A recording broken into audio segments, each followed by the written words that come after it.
One day, as I was preparing dinner in the kitchen, I heard a strange noise from my daughter. "Mom, oh no, this can't be," she exclaimed. I quickly turned off the stove and rushed to the dining table where she was sitting. "What on earth is this?" I gasped in shock. To my surprise, there was a wiretap device on the table. Who could have done this, and why? "My name is Gwen, a 37-year-old housewife. I live with my husband, Oscar, and our daughter, Lynn." "Mom, hurry up," Lynn urged. Okay, just a second," I replied, trying to calm my nerves. Lynn is a 10-year-old elementary schooler who loves swimming and never misses her weekly lessons.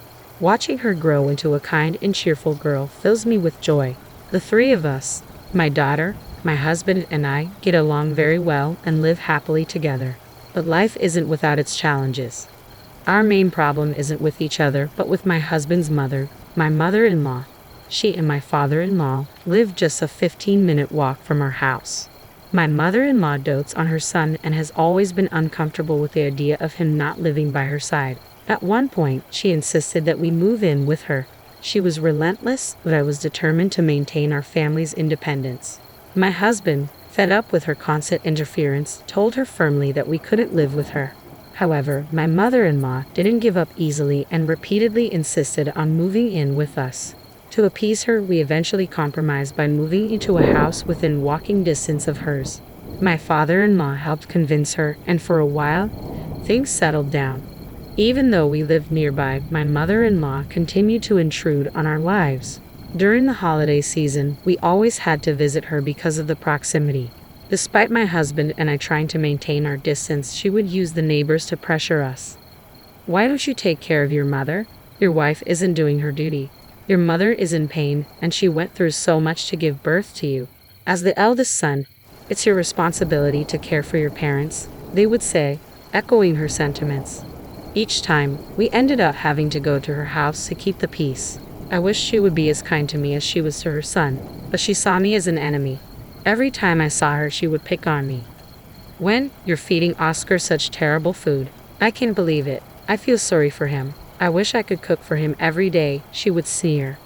"Mom, how can you say such things?" "Stop it." My husband would always defend me, but her persistence never waned. "How can it be that you've been married for 2 years and still haven't had a baby, Gwen? I think you might be infertile," she once said, shocking me with her cruelty. Even my husband was furious. "Mom, enough. We're not in a rush. Besides, having a child is a blessing, not something you can force. Don't assume Gwen is infertile based on your feelings. It could just as easily be me," he retorted, with my father-in-law backing him up. "Oscar's right. You can't predict when you'll be blessed with a child. Don't look down on Gwen just because you had a baby early," my father-in-law added. My mother-in-law finally calmed down after their intervention, but the peace was short-lived. Soon enough, she resumed her bullying. When our daughter was finally born, my father-in-law was overjoyed to welcome his first granddaughter. I hoped that having a grandchild would soften my mother-in-law's attitude, but her reaction was far from what I expected. "What? It's not a boy? Are you kidding me? It's your duty to give birth to a boy since you married the eldest son," she complained, completely disregarding the joy of the occasion. After all the pressure she had put on us to have a child, she now had the audacity to complain because our baby wasn't a boy. My husband and father-in-law were equally appalled by her behavior. It became clear that she simply disliked everything about me. As our daughter grew, my mother-in-law showed little affection for her, and Lynn, even as a child, sensed that her grandmother didn't like her. As a result, she became attached only to her grandfather. Seeing this, my mother-in-law's anger grew, and she began to treat both my daughter and me even worse. Despite Lynn being her son's child, my mother-in-law criticized her character, saying, "Even though she's Oscar's daughter, she's not of good character." The situation was heartbreaking, and I wondered how much longer we could endure her relentless negativity. I wondered if she was insinuating that Lynn only inherited my worst traits, or worse, that Lynn wasn't even Oscar's child. That was the final straw. "Please don't make such accusations," I snapped at my mother-in-law. "Lynn is Oscar's and mine. What kind of nerve do you have to say something like that?" "Oh, you're getting upset like that because you're hiding something, aren't you?" she sneered, as if enjoying my anger. "Stop it," I shouted. "You've gone too far. We're leaving." My father-in-law was out shopping and Oscar was in the other room on a work call. I quickly got Lynn ready, put on her shoes, and headed to the door.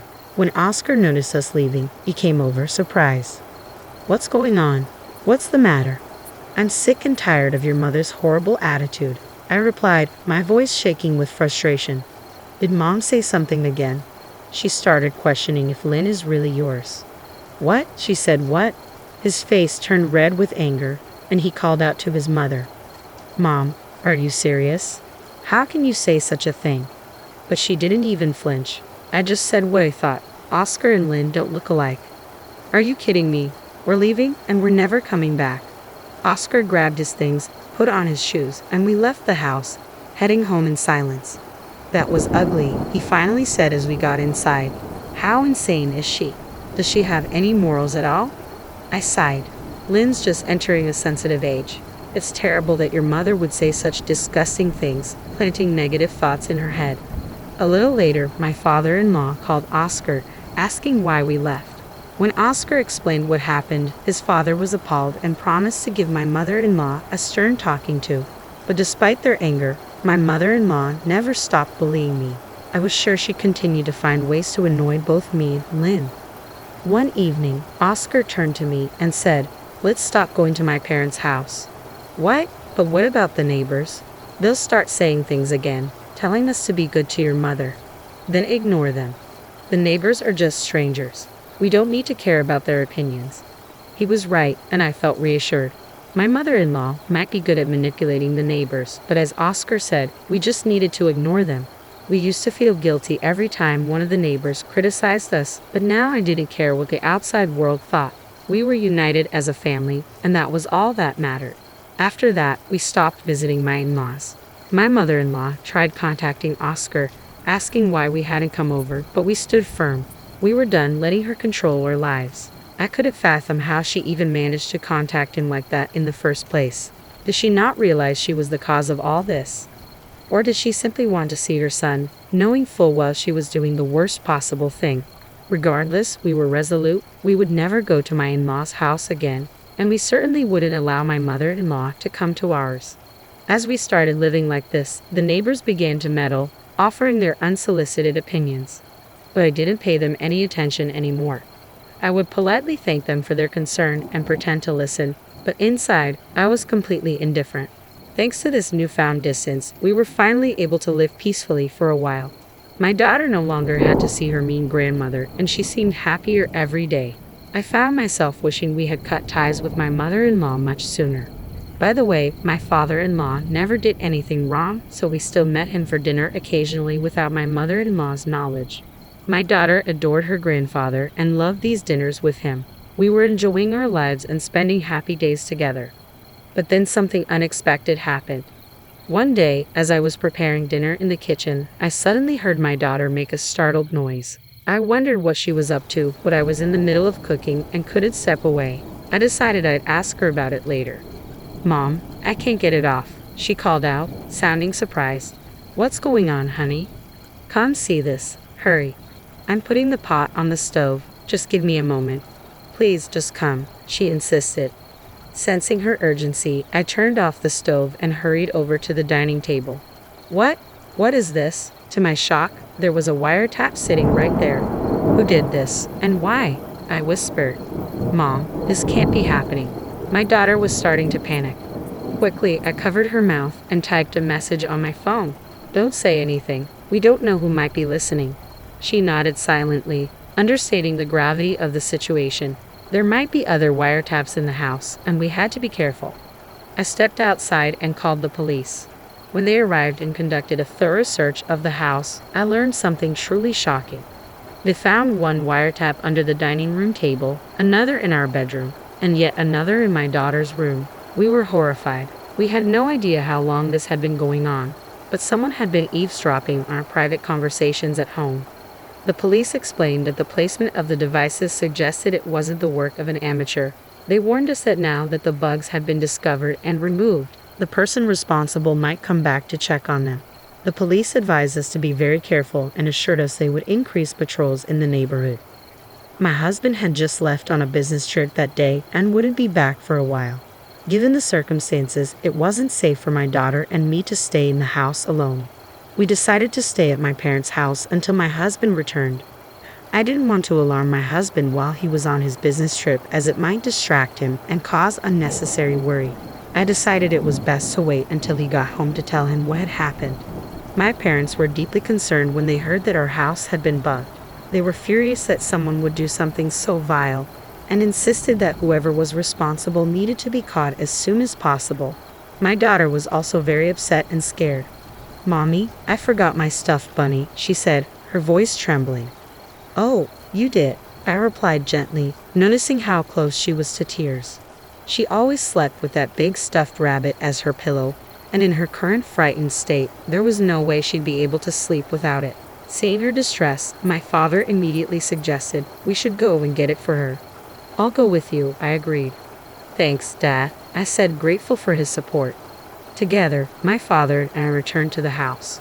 We were both on edge, aware that someone could be lurking around. Moving cautiously, we entered the house and retrieved the stuffed animal from my daughter's room. Just as we were about to leave, we suddenly heard the front door unlock. My father and I froze, covering our mouths to stifle any sound. Footsteps echoed down the hallway, and my heart raced so fast I thought it might burst. My father stood protectively at the entrance to my daughter's room, his eyes fixed on the hallway. The footsteps passed by us and headed into the living room. It became clear that the intruder was likely there to retrieve the bug from the dining room table. My father and I exchanged a look. We needed to get out while we still could. Quietly, he opened the door and peeked into the dining room.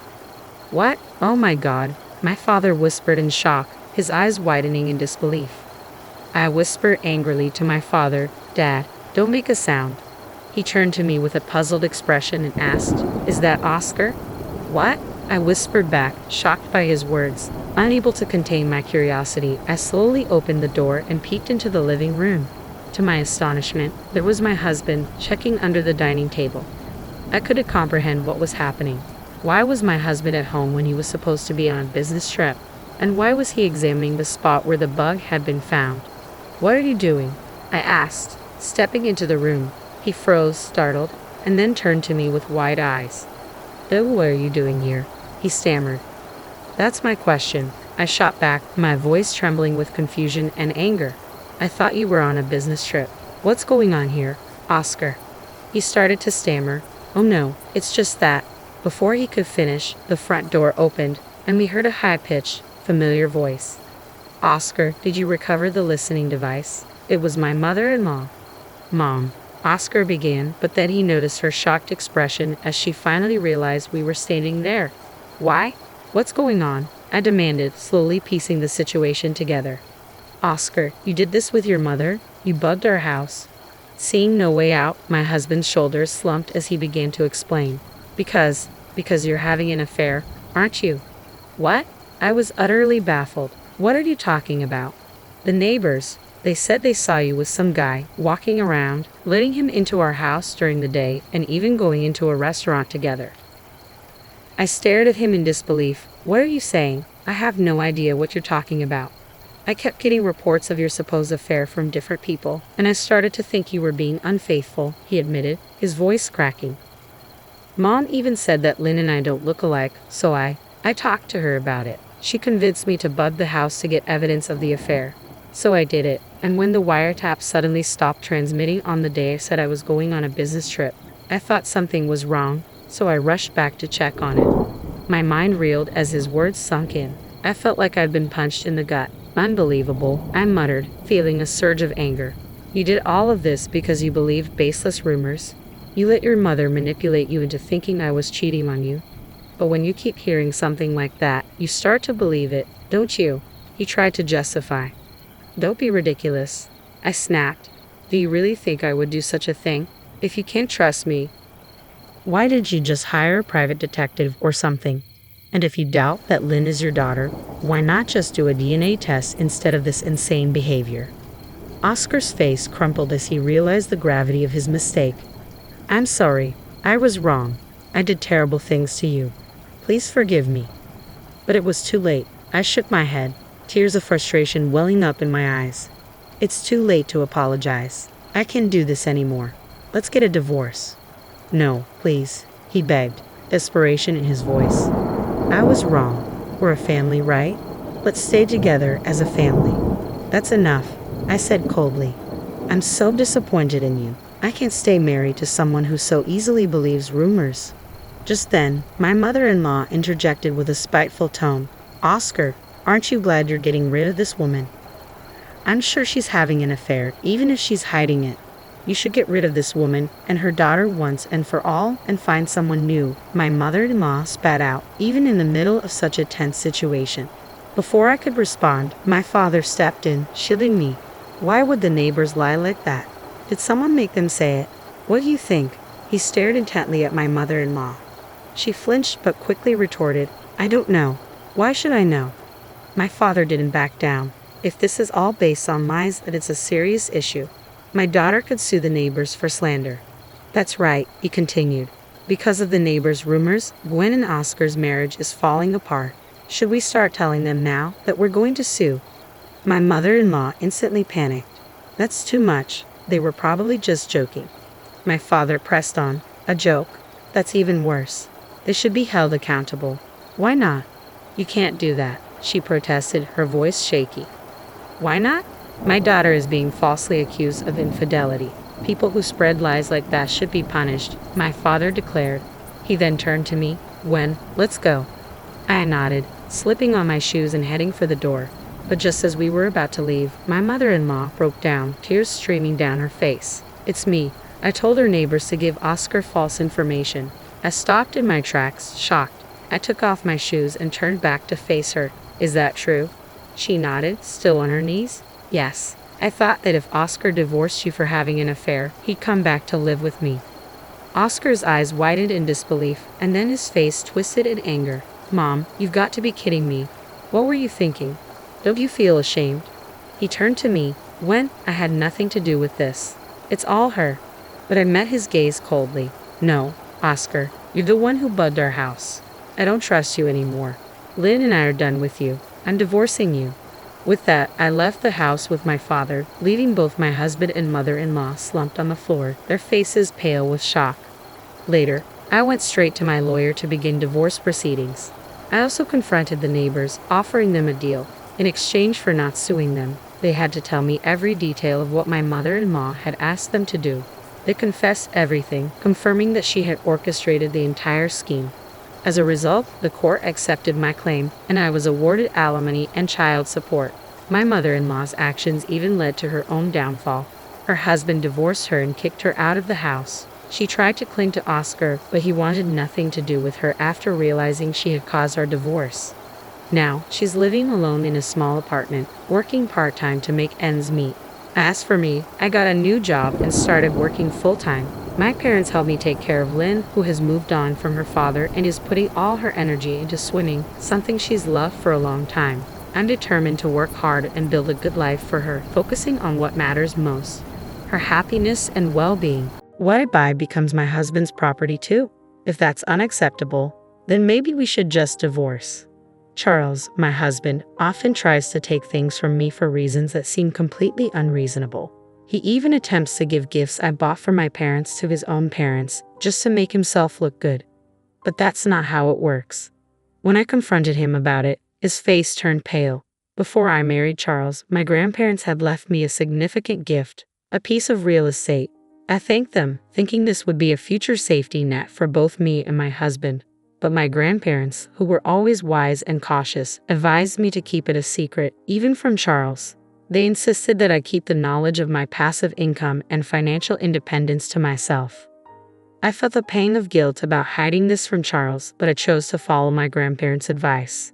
After my grandfather, who cared deeply for me, passed away, I continued my life with Charles. That's when the incident occurred. One day, while checking the account where I managed our living expenses, I noticed that $10,000 had been withdrawn. This account, which I primarily managed, was meant to cover our household costs, using the money Charles contributed. It was a huge sum, and I had no memory of withdrawing it, which meant it had to be Charles. When he came home that evening, I confronted him. "Hey, $10,000 is missing from our living expenses account. Do you know anything about that?" "Yeah, I lent it to my mom. She was in some kind of trouble, he replied casually, confirming that he had indeed given the money to his mother, Lisa. And you didn't think to tell me? I asked, astonished. It's fine. Besides, it's my money that I earned. We have some savings, so it's not a big deal. That amount won't hurt us, he said, brushing it off. If Lisa was in trouble, what could I do? I had to help.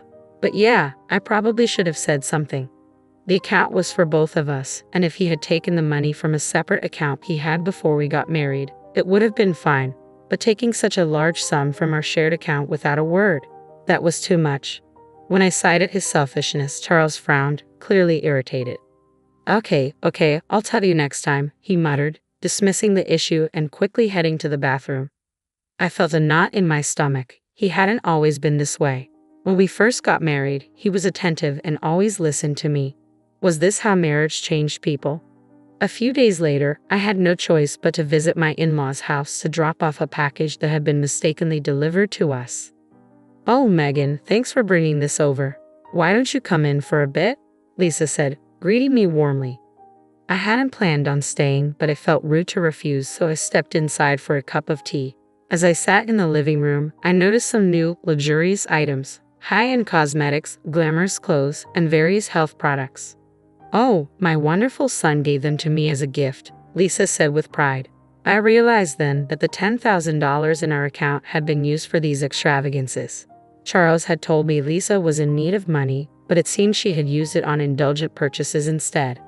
I couldn't help but feel uneasy knowing that the money had been spent on luxurious products for my mother-in-law. As I sipped my tea, unable to muster a smile, I noticed the shift in my in-laws' demeanor. Their cheerful expressions faded, replaced by a stern, almost threatening look. My son is such a wonderful boy, always thinking of me and getting me these lovely gifts. But what about you? My mother-in-law asked pointedly. Yes, as his wife, are you treating my son the way he deserves? My father-in-law added, his tone laced with suspicion.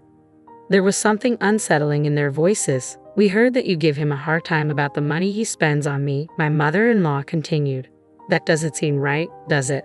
It became clear to me then. Charles had painted himself as the victim to his parents, making it seem like I was the unreasonable one for questioning his decision. Their fearful, accusing gazes now made perfect sense. I felt a deep weariness settle over me. I had never imagined being treated so poorly by both my husband and his parents. The constant neglect and lack of respect were taking their toll, and for the first time, I began to seriously consider divorce. I thought that if I divorced Charles, I would return to my parents' house and use my savings from passive income to rebuild their home. The house, a two-story structure built over 30 years ago before my brother was born, had become too spacious and difficult for my parents to manage as they aged. With just the two of them living there now, even the handrails we'd installed for their convenience weren't enough to make it comfortable. A cozy, one-story house would be far more suitable for them. So I immediately called my parents to discuss my plans. Surprisingly, they weren't shocked at all about the potential divorce. Instead, they were thrilled about the idea of rebuilding their home.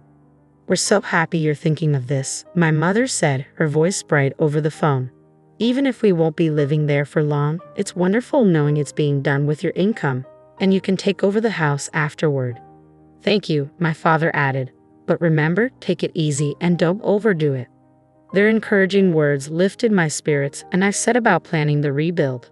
I was waiting to hear back from the construction company when Charles suddenly confronted me. How dare you use our savings to build a house without telling me anything about it? He shouted as soon as we sat down in the living room. He banged his fists on the table, his face contorted in anger, completely disregarding my feelings. My parents will live in the new house, I replied, trying to stay calm. No, that's not happening. It was built with our joint property, so my parents have just as much right to live there, he insisted, his voice growing louder. Are you seriously planning to cram 4 people into that little one-story house? Shut up and just give me the house, Charles screamed, slamming his fists on the table again. I realized that if he knew about my passive income, his rage would only intensify. But at that moment, I decided it was time to tell him the whole truth. To tell you the truth, I said, steadying my voice, I have passive income. I've actually been saving money from the real estate my grandparents gifted me, I explained. The house is being paid for with that passive income, so I didn't take a penny from our joint funds. Guilt tugged at me for breaking my promise to keep this secret, but Charles's reaction confirmed my grandparents' wisdom. His shoulders tensed, and he began pounding the table even harder. "What kind of wife hides the fact that she has her own income?" he yelled, his face turning red with anger. "You play around with my money while protecting your own, keeping it a secret from me." Watching him lose control, I realized why my grandparents had warned me to keep this hidden. Maybe they had already seen through Charles, knowing what kind of man he truly was. "I'll take the house as alimony," he snarled. "The house you built as my wife is mine too. I'm the head of this family, and if you disobey me, I'll divorce you." His words filled me with nothing but dismay. How had I lived with this man for so long without realizing his true nature? Initially, I had planned to use my passive income as a safety net, something to rely on if we ever face financial hardship due to illness or job loss. I intended to reveal it when the time was right to help sustain our life together. But now, any desire to share that money with him had vanished. "Be my guest," I said coldly as I rose from my seat and walked out of the house, leaving Charles and his demands behind. I couldn't stand being near Charles, but decided to stay at a business hotel for the night to cool off. I planned to return home the next day with a clearer mind. However, when I walked in the following morning, Charles was waiting for me, a smug, unpleasant grin plastered across his face. As I entered, he approached me, holding a sheet of paper behind his back. With a smirk, he revealed it. It was divorce papers, already filled out. "You're lying about that passive income, aren't you?" he accused. "You made it up to cover the fact that you were actually taking money from our joint account." His accusations were as baseless as ever, and I found it impossible to reason with him. I had been honest with him from the start, and now I saw no point in trying to convince him further. "I'm telling the truth. I do have passive income," I reiterated. "Here you go again," Charles sneered. "I know you can't live without me." He shoved the divorce papers into my hand, still smirking. "Let me know when we can move in," he said with a dismissive wave, as if it were all a game. "I'm going out for a drink." He patted me on the shoulder and walked out, humming cheerfully, completely oblivious to the turmoil he'd caused. In that moment, I saw Charles for who he truly was. He hadn't changed. He had simply hidden his true nature from me all this time. From the beginning, he had looked down on me, never once truly considering my feelings. Without hesitation, I packed my belongings, filled out the divorce papers right then and there, and left the house for good.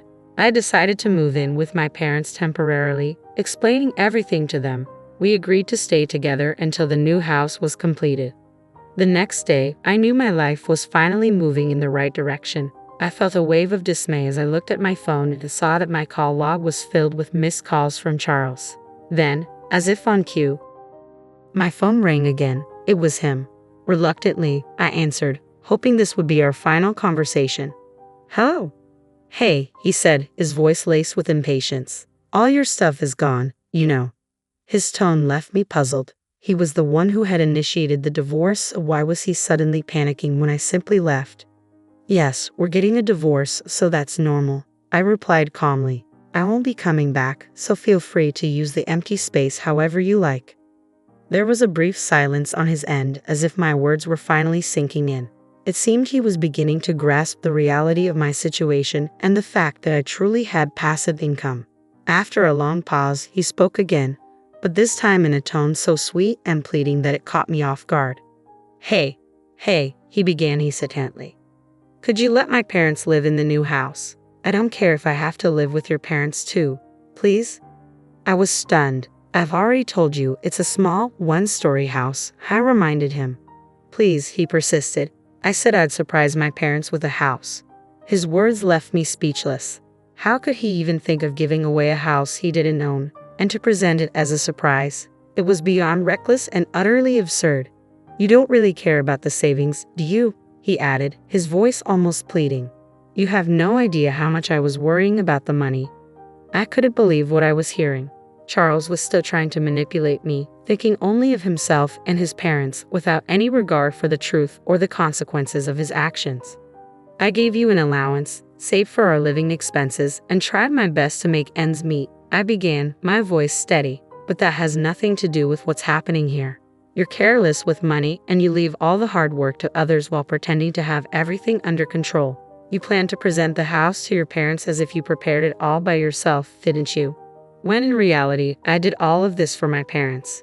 Charles suddenly fell silent, and my frustration only deepened. It was infuriating how he tried to take credit for something he had no part in, using my hard work and intentions to impress his own parents. He was trying to take advantage of my genuine feelings and seize what wasn't his. "I won't give you the house I built with all my heart and soul for my parents just so you can show off to yours," I declared, rejecting his plan once and for all. He began to rant even louder. "But husbands and wives are supposed to help each other," he protested. "I'll tell them you built it, please. We're not a married couple anymore, are we?" I replied firmly. "We're strangers now. I already filed for divorce." The shock in his voice was evident. "You? Already filed it? Why are you so surprised? You're the one who asked for the divorce." "I didn't think you would actually leave me," he stammered. "Hey, let's start over. Let's talk it out and try to be a good couple this time." I couldn't believe what I was hearing. This was the man who had spent our savings on his own mother, threatened me with divorce, and belittled me until the very end. There was no way I would ever consider getting back together with someone like him. "No, thank you," I said, my decision unwavering. "Please give my regards to your parents." And with that, I hung up the phone, feeling a sense of finality and relief. I ended the call with a bright, resolute click. The following day, my phone was flooded with voicemails and messages from Charles, pleading for reconciliation. He claimed we could still start over, that he loved me, but I was certain his true motive was to access my property and fortune. To sever all ties, I promptly blocked all his contact information, including that of his parents. In the meantime, the house was completed, and my parents and I settled into our new, comfortable home. Life felt rejuvenated. Later, I ran into a mutual friend who knew Charles and shared the news of our divorce. She offered her sympathy and filled me in on recent developments concerning my ex. Charles had abruptly resigned from his job, claiming he no longer needed to work hard because he had acquired real estate. The company was unable to reach him, but he attempted to retract his resignation the next day. His bosses were furious, lecturing him about the trouble his sudden disappearance and incomplete notice had caused. They were particularly incensed that he hadn't considered the impact on his colleagues.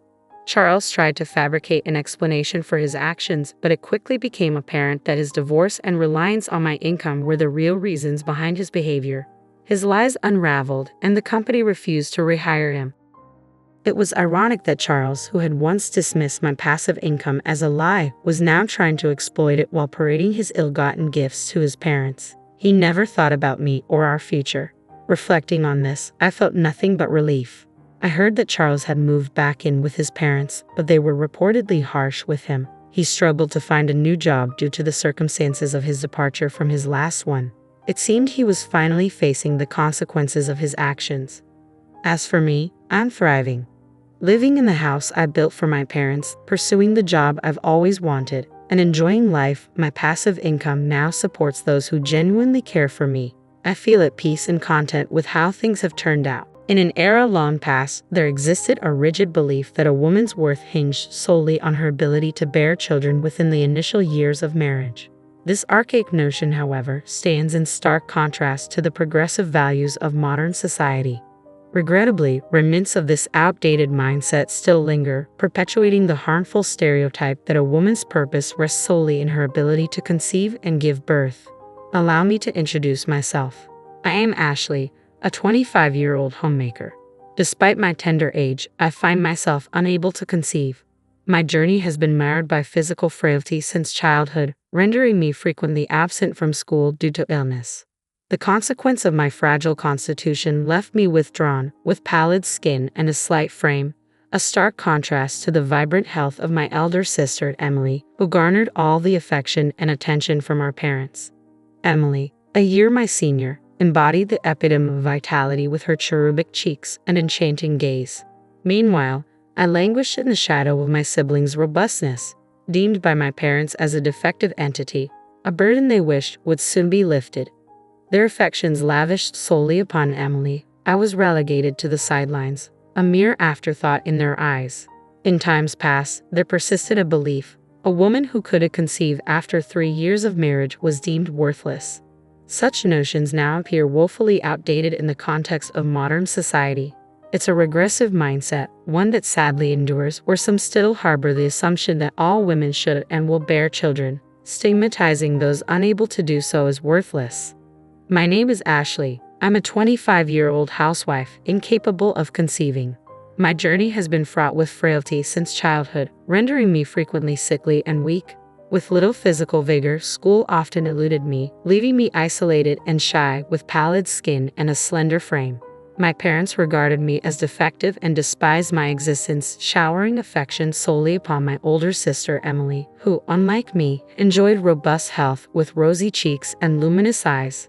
I too possessed large eyes, though my frailty cast them in a sickly light. Amidst our affluent upbringing, my parents doted solely on Emily, indulging her every whim while I languished in neglect.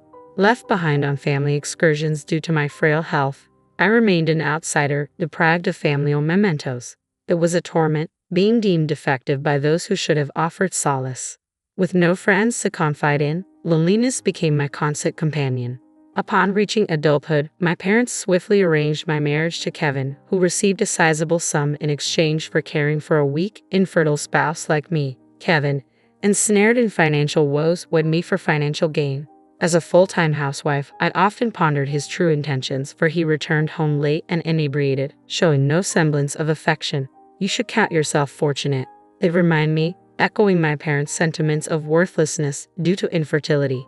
Yet, despite years of marriage, the prospect of pregnancy remained elusive, a poignant reminder of my perceived inadequacy. Despite the cold treatment from my husband Kevin, there was a beacon of warmth in my married life. It came in the form of my father-in-law, brother-in-law, and his wife, who showed me kindness. My father-in-law, having known me since my marriage at the tender age of 20, embraced me as his own daughter. Meanwhile, my brother-in-law Mike and his wife Maria extended genuine concern towards me, with Maria's care shining particularly bright.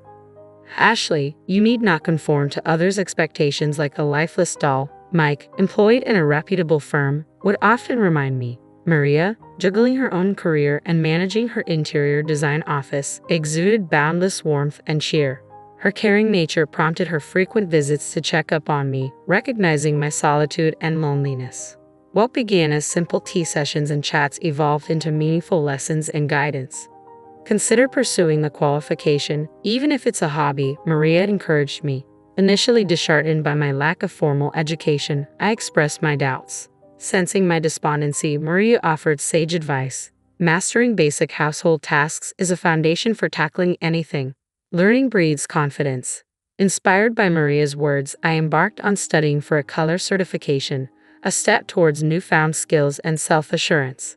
Little did I know, my father-in-law had sought counsel from Mike and Maria regarding my well-being, a testament to their unwavering support. Ashley has a tendency to underestimate herself. It's crucial to find a way to boost her confidence, remarked my father-in-law thoughtfully. Introducing her to new areas of study could be a catalyst, Maria chimed in, her voice brimming with optimism. Mike and my father-in-law readily embraced her suggestion. Though my parents had often deemed me weak and slow-witted, I discovered a newfound joy in learning. With each certification exam I conquered during my spare moments, a glimmer of confidence illuminated my spirit. Passing those tests brought me immense joy, shattering the belief that I was incapable of achieving anything. Eager to delve deeper into my studies and reach greater heights, I shared my aspirations with Kevin, only to be met with derision.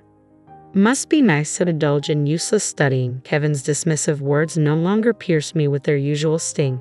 Instead, they ignited a flame of anger within me, unleashing years of suppressed emotions. Is that the sentiment one expresses when living off his wife's family's wealth? I retorted, a departure from my usual submissive demeanor.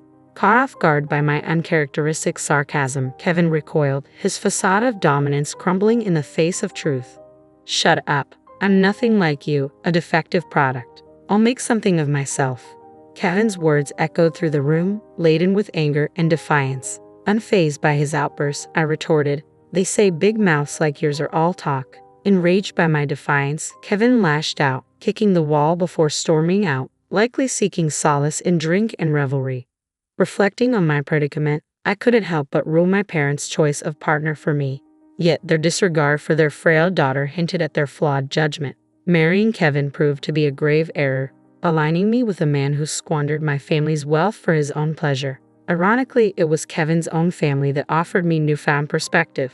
Following the confrontation, Kevin vanished for days, presumably with my sister Emily.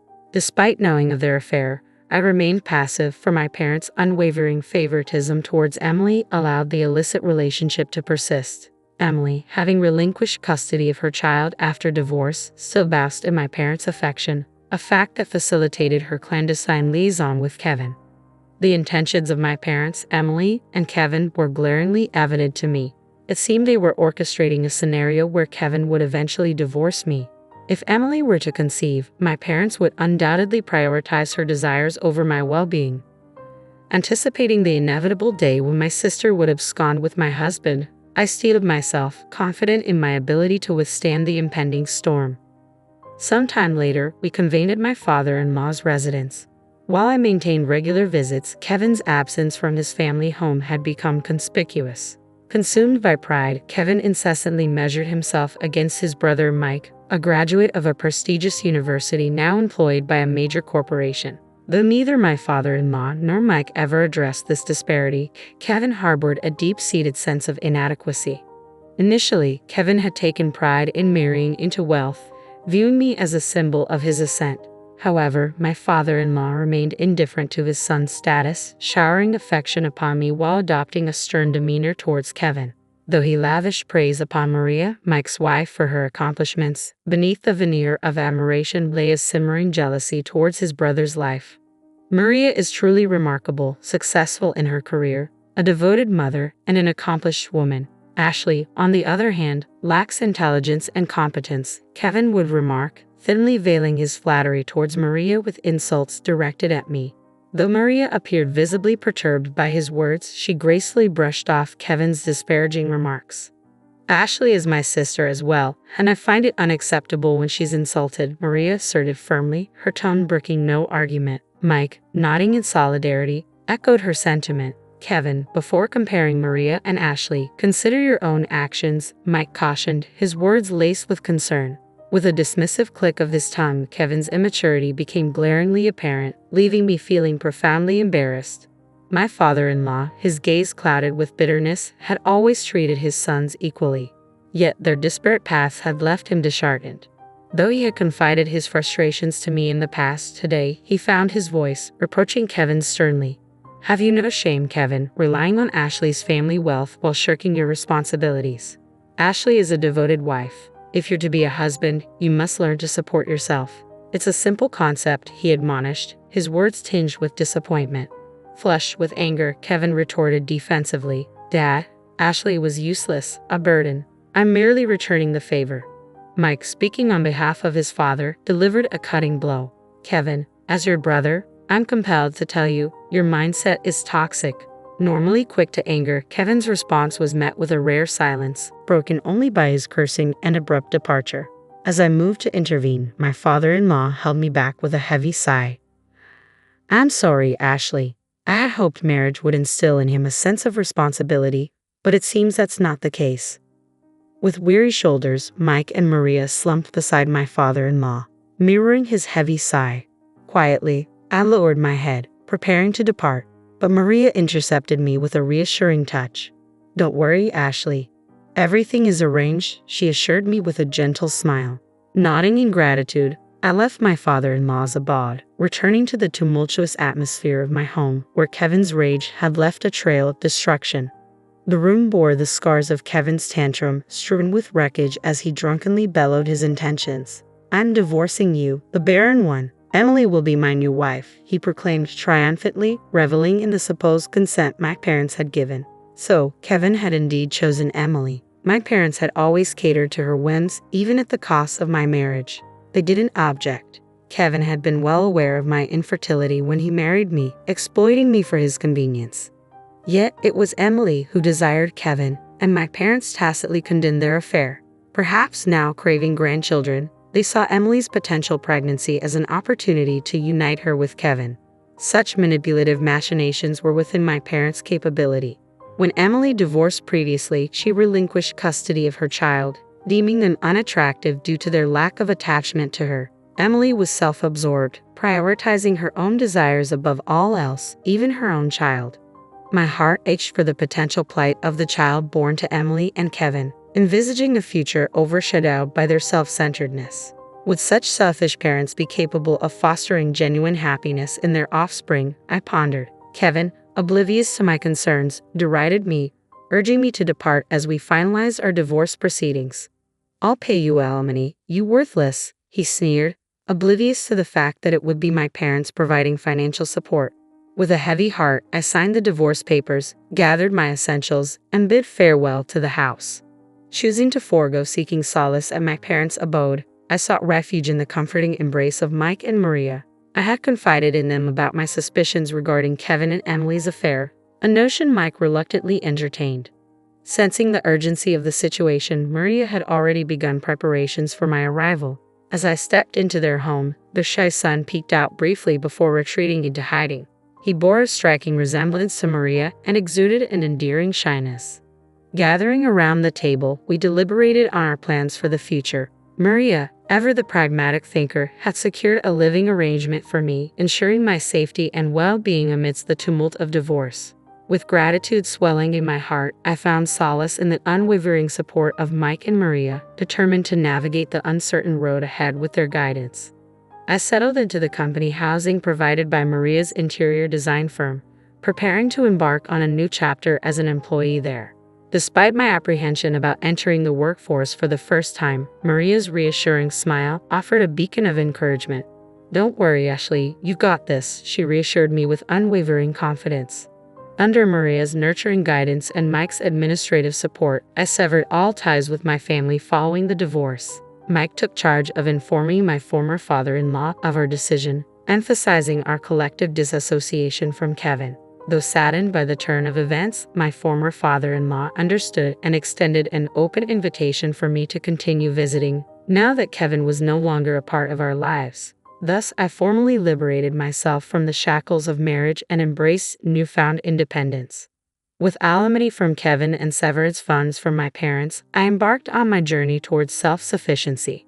Refusing to rely on my parents' financial support any longer, I returned the severance money untouched, determined to forge my path independently. Embracing my role at Maria's firm, I began by learning the ropes under the tutelage of one of her subordinates, Stephen.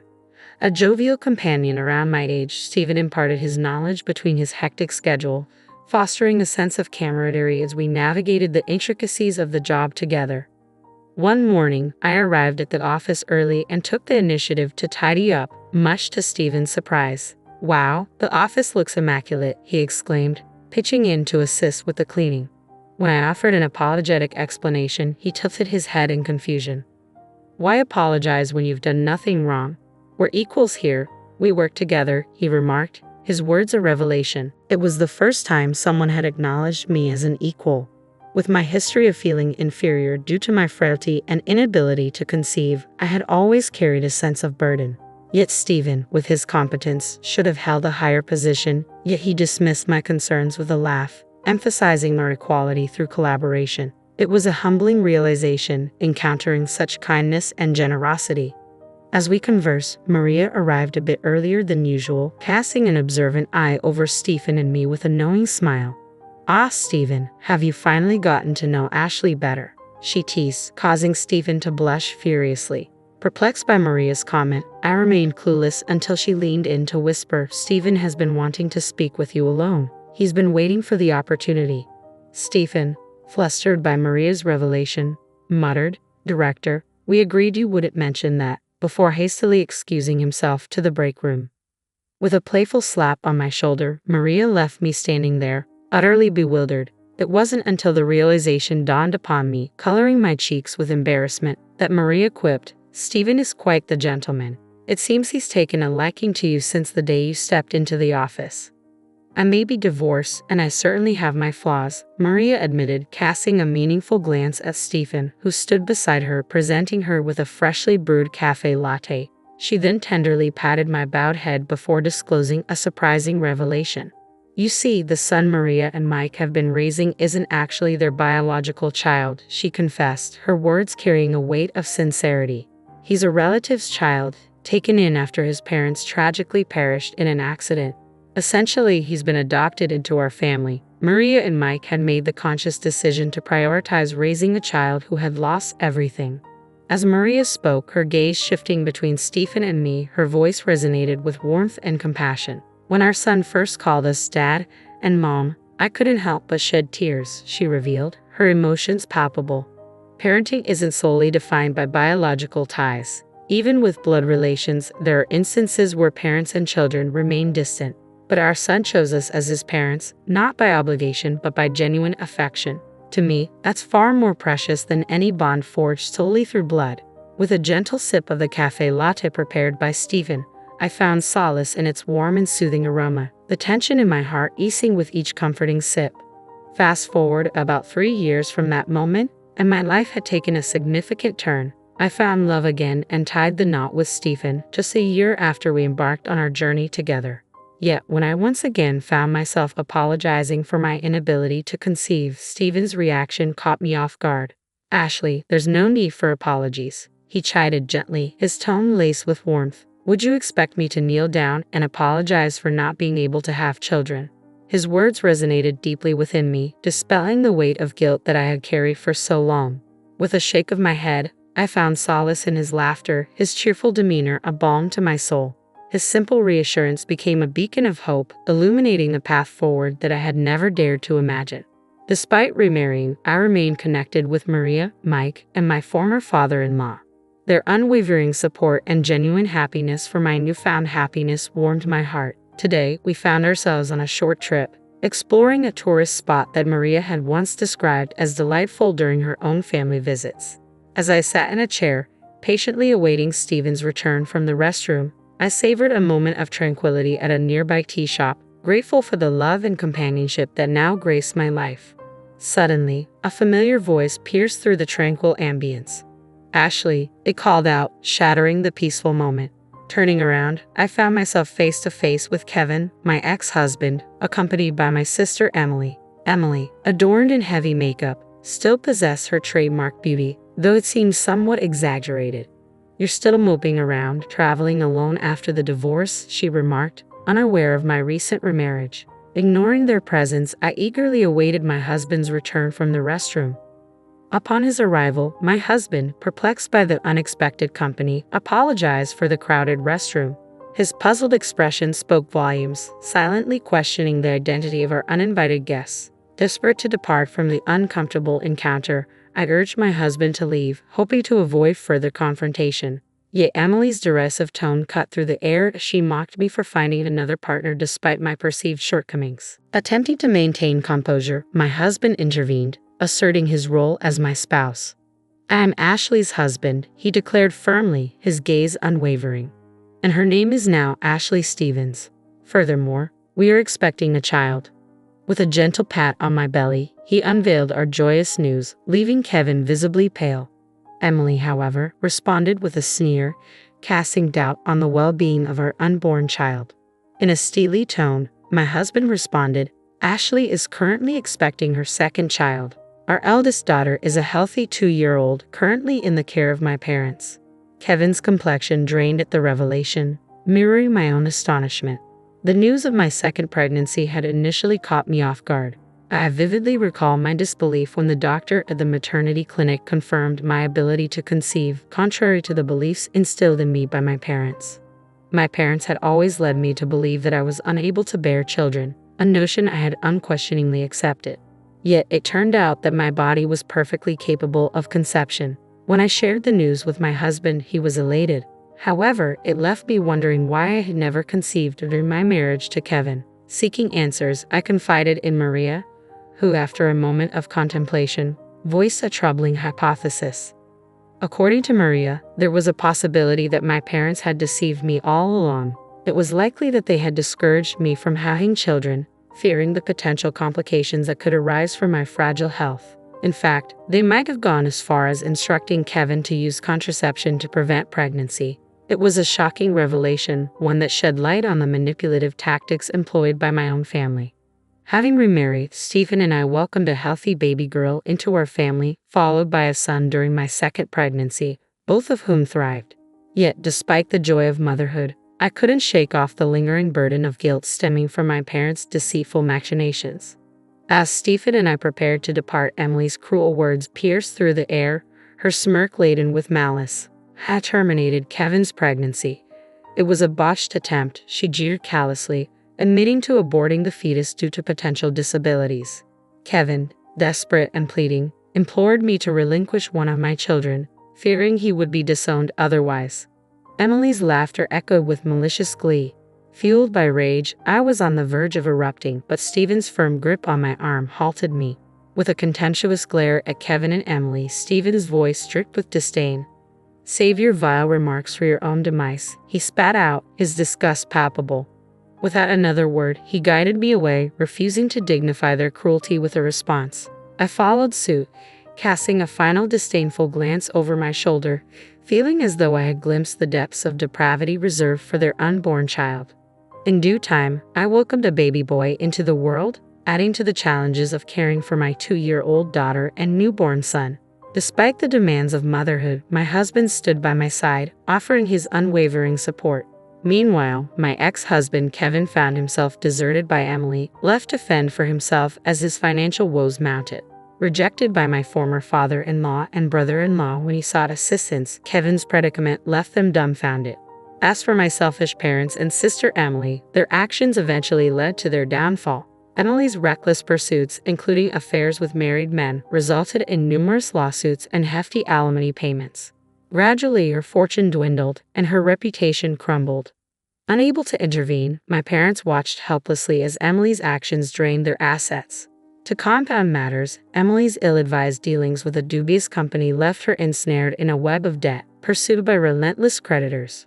My parents and Emily have fallen on hard times, but their plight no longer weighs on me. They are mere blood ties, estranged from my true family, my loving husband and our 2 precious children. Their well-being is my sole concern now. As I tended to our son's needs, my husband delighted in play with our daughter, their laughter filling our home. Observing their joyous interaction, a wave of gratitude washed over me. Caught up in the moment, I found myself smiling uncontrollably. My husband, noticing my expression, inquired, "What's on your mind, Ashley?" "I'm just overwhelmed with happiness to be with you, Stephen," I confessed. With a playful grin, he teased, "Well, you're Mrs. Stephen too." His light-hearted remark elicited laughter from all of us, filling our hearts with warmth and contentment. My name is Jennifer, a 32-year-old professional. My husband, Donnie, is 30 and also employed. We got married 2 years ago. Donnie might seem a bit unreliable at times, but he's a kind-hearted person and quite capable of managing the household chores. I'm a career-driven woman, finding fulfillment in my work and the achievements it brings. I work in the New York metropolitan area, a place where hard work is recognized and rewarded. However, the possibility of relocations looms and there is no established policy for maternity or parental leave. Many female employees tend to resign upon marriage or starting a family. Initially, I also preferred my career over domestic life and had no plans of getting married. When Donnie proposed, expressing his desire to marry me, I initially turned him down.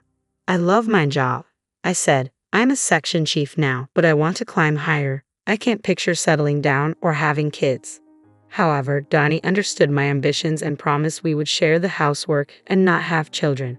His understanding nature eventually won me over, and I agreed to marry him. Although we both work and sometimes don't divide the chores exactly as planned, we support each other and manage pretty well. We face some annoying comments from my in-laws like, "You should prioritize your home over your work," or "Aren't you going to have kids?" But it's not too troublesome since Donnie always stands up for me. Living with Donnie has been a pleasant experience, and I've come to appreciate the beauty of married life. Then one day, my supervisor, the department manager, called me in to discuss a potential transfer to a branch office. He said, "What do you think? The position is at a regional branch, but you'll be back at headquarters after 2 years. You'll be a section chief at the new location, and if you keep up the good work, a promotion is guaranteed upon your return. You could even become the first female department head. Not a bad offer, right?" Accepting or rejecting this transfer would significantly impact my career. In our company, everyone who has advanced to department manager or higher has undergone a transfer. Refusing could mean staying at the section chief level with the risk of demotion or being moved to an irrelevant position.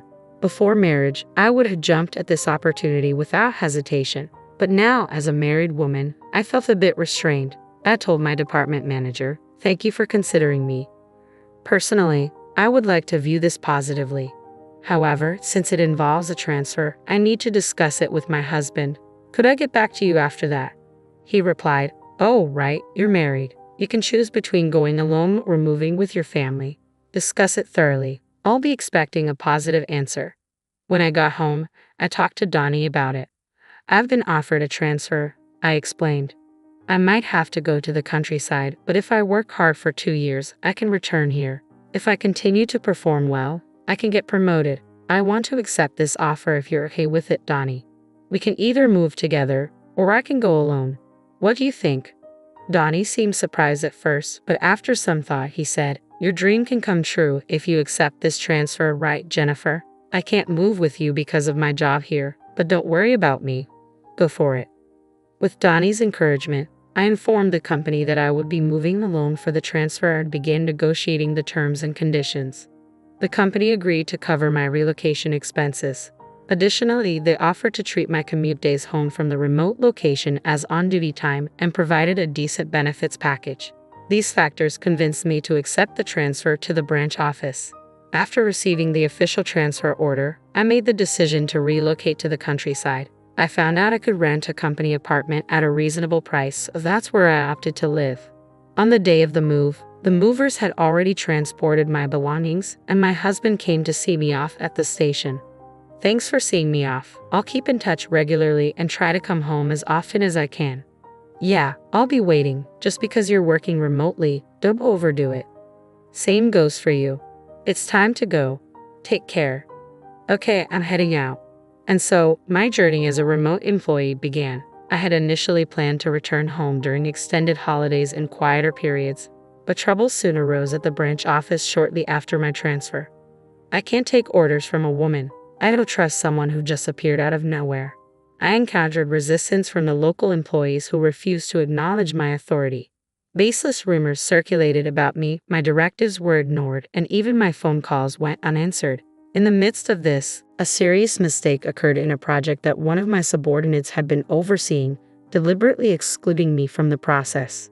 The subordinate responsible was visibly shaken. Naturally, as their supervisor, I took full responsibility. I found myself consumed with rectifying the issue, offering apologies, not only to regain lost ground, but also to mend relations with my team.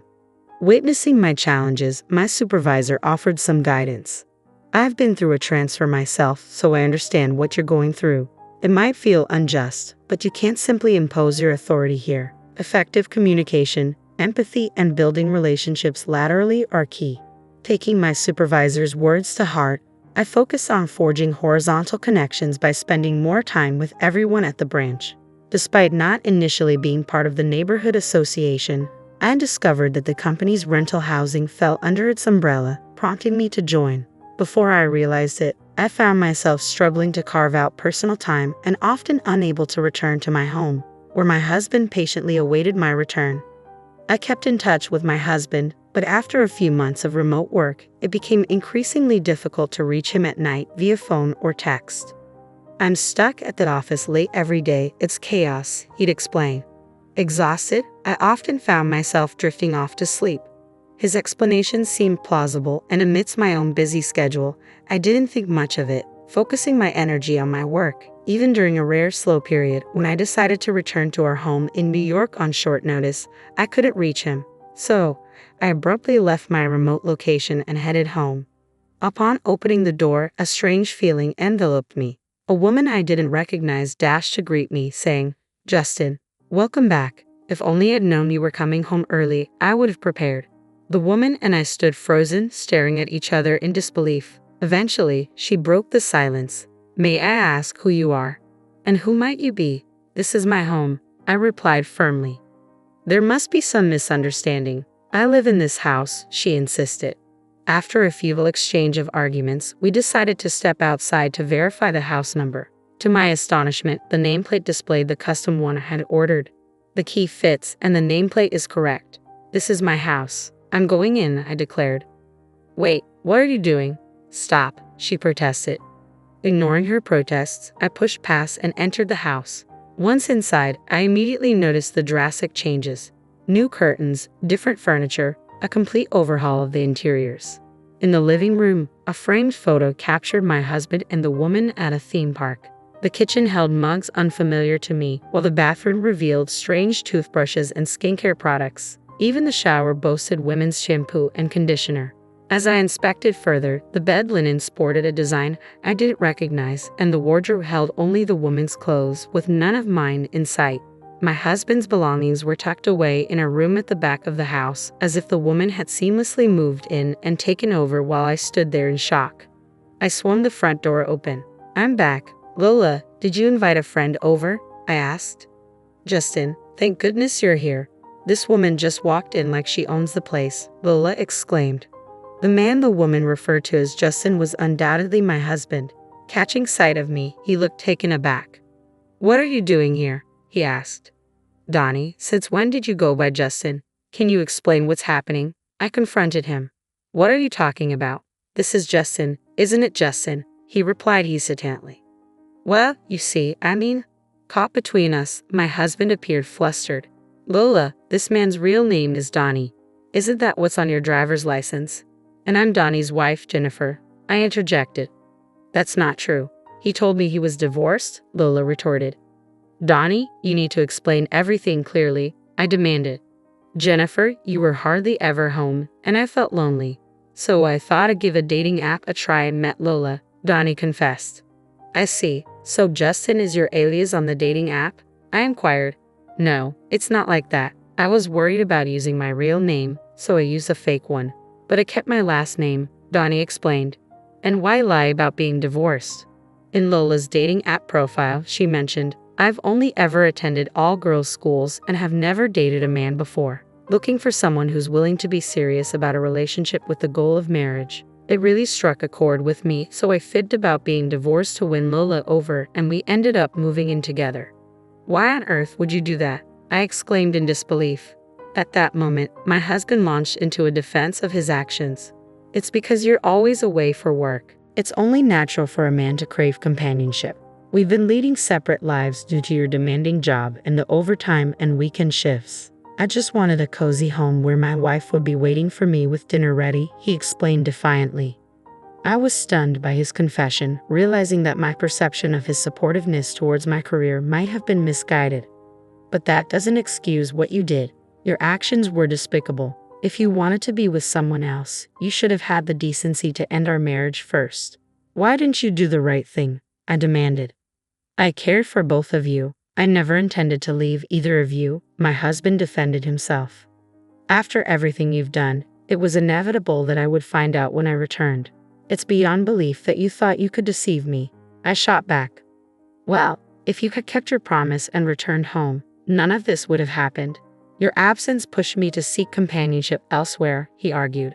What nonsense. I've explained to you how demanding my work has been, I retorted. Our argument escalated into a heated exchange, with the woman my husband had been involved with standing there, visibly shaken. She realized she had been deceived by a married man and dragged into his deceitful game. So it was all a lie? You've made a fool of me. I'm leaving right now, she declared, storming out. Lola, please, just hear me out, my husband pleaded as he attempted to halt the other woman, who was hastily packing her belongings. Don't you dare touch me with those deceitful hands of yours. I can't trust a single word that comes out of your mouth, she spat back, her voice laced with anger and betrayal.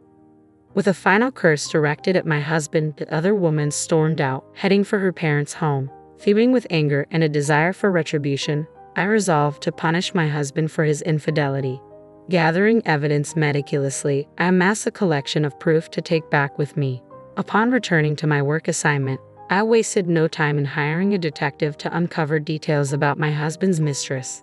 The investigation unearthed that she was the daughter of an executive at a company closely associated with my husband's business partner.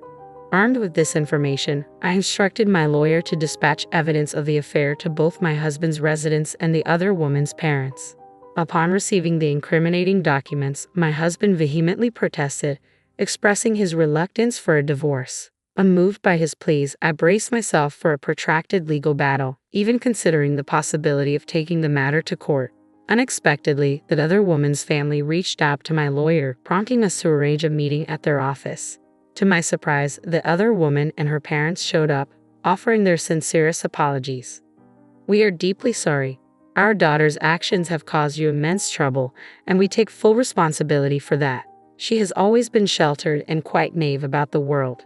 Despite our efforts to arrange a marriage for her with someone we deemed suitable, she longed for a more liberated love.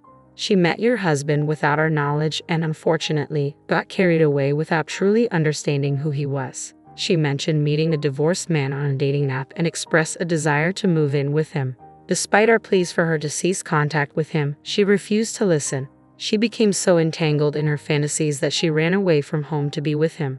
Upon realizing she was the other woman, she was devastated and has since sought therapy.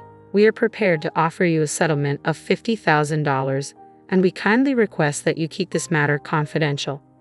With solemn expressions, the other woman and her parents extended their hands, shaking mine firmly. "I appreciate your apology. However, I'll accept it under one condition. I'm in the process of pursuing a divorce, but my husband is unwilling to agree. If you're willing to cooperate by providing testimony if this escalates to a trial, then I'll agree to the settlement," I stated firmly.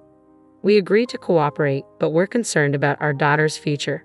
We prefer to avoid any permanent legal repercussions," they responded. "Fortunately or unfortunately, my husband's workplace is a client of yours," I revealed.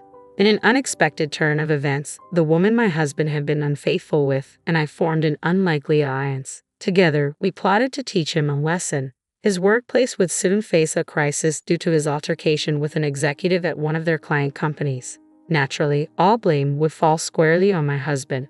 Meanwhile, back at home, his parents remained oblivious to the turmoil, attempting to reach out to him as they always did.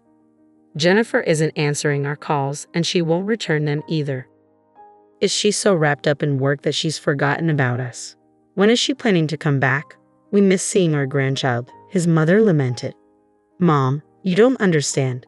I cheated on Jennifer while she was away on assignment, and now it seems like we're headed for a divorce," my husband confessed. His mother's response was surprising. "That woman who neglects Donnie to focus on her job is to blame. Perhaps it's best if you break up with Jennifer and reconcile with the woman you had the affair with," she suggested. It became apparent that my in-laws had chosen to align themselves with the other woman's family, possibly because they perceived them as wealthier than ours. They launched a series of attacks against me, bombarding me with calls that I eventually had to block. Undeterred, they began calling me at work. When I refused to engage with them, they took matters a step further by showing up at my workplace, causing a commotion and creating a scene. "Release our son. It's your fault for being such a career-focused woman that our son strayed. He'd be happier with his lover, so stop interfering," his parents demanded. In response, I exclaimed, "What are you talking about? I'm the one seeking a divorce from Donnie. He's the one resisting, and besides, the woman he cheated with has no interest in reconciling with him. He deceived the daughter of a business executive into a relationship, and they're rightfully upset. This is going to cause a lot of trouble." Upon realizing that their son had injured a significant client, my in-laws swiftly changed their tune and attempted to reconcile with me. "Oh dear, we had no idea it had escalated to this point. We must have misunderstood. We apologize. Our son has acted foolishly, but he's regretful. You'll forgive him, won't you, Jennifer?" they pleaded. "I must decline. You've just criticized me, and now you expect me to forgive you. Please leave," I asserted firmly. Refusing to budge, they persisted, prompting me to have them escorted out by security. Their disruptive behavior led my company to take legal action against them for obstructing business. Following these events, I finally received the compensation owed to me by my husband and proceeded with the divorce. Additionally, the other woman's family sought compensation for the breach of her chastity and the costs of her psychiatric treatment. With the repercussions of his actions tarnishing his reputation at work and the financial strain of hefty compensations, my husband found himself overwhelmed with debt. Unable to afford to resign, he found himself trapped in a difficult situation. After 2 years of being away on assignment, things had finally calmed down.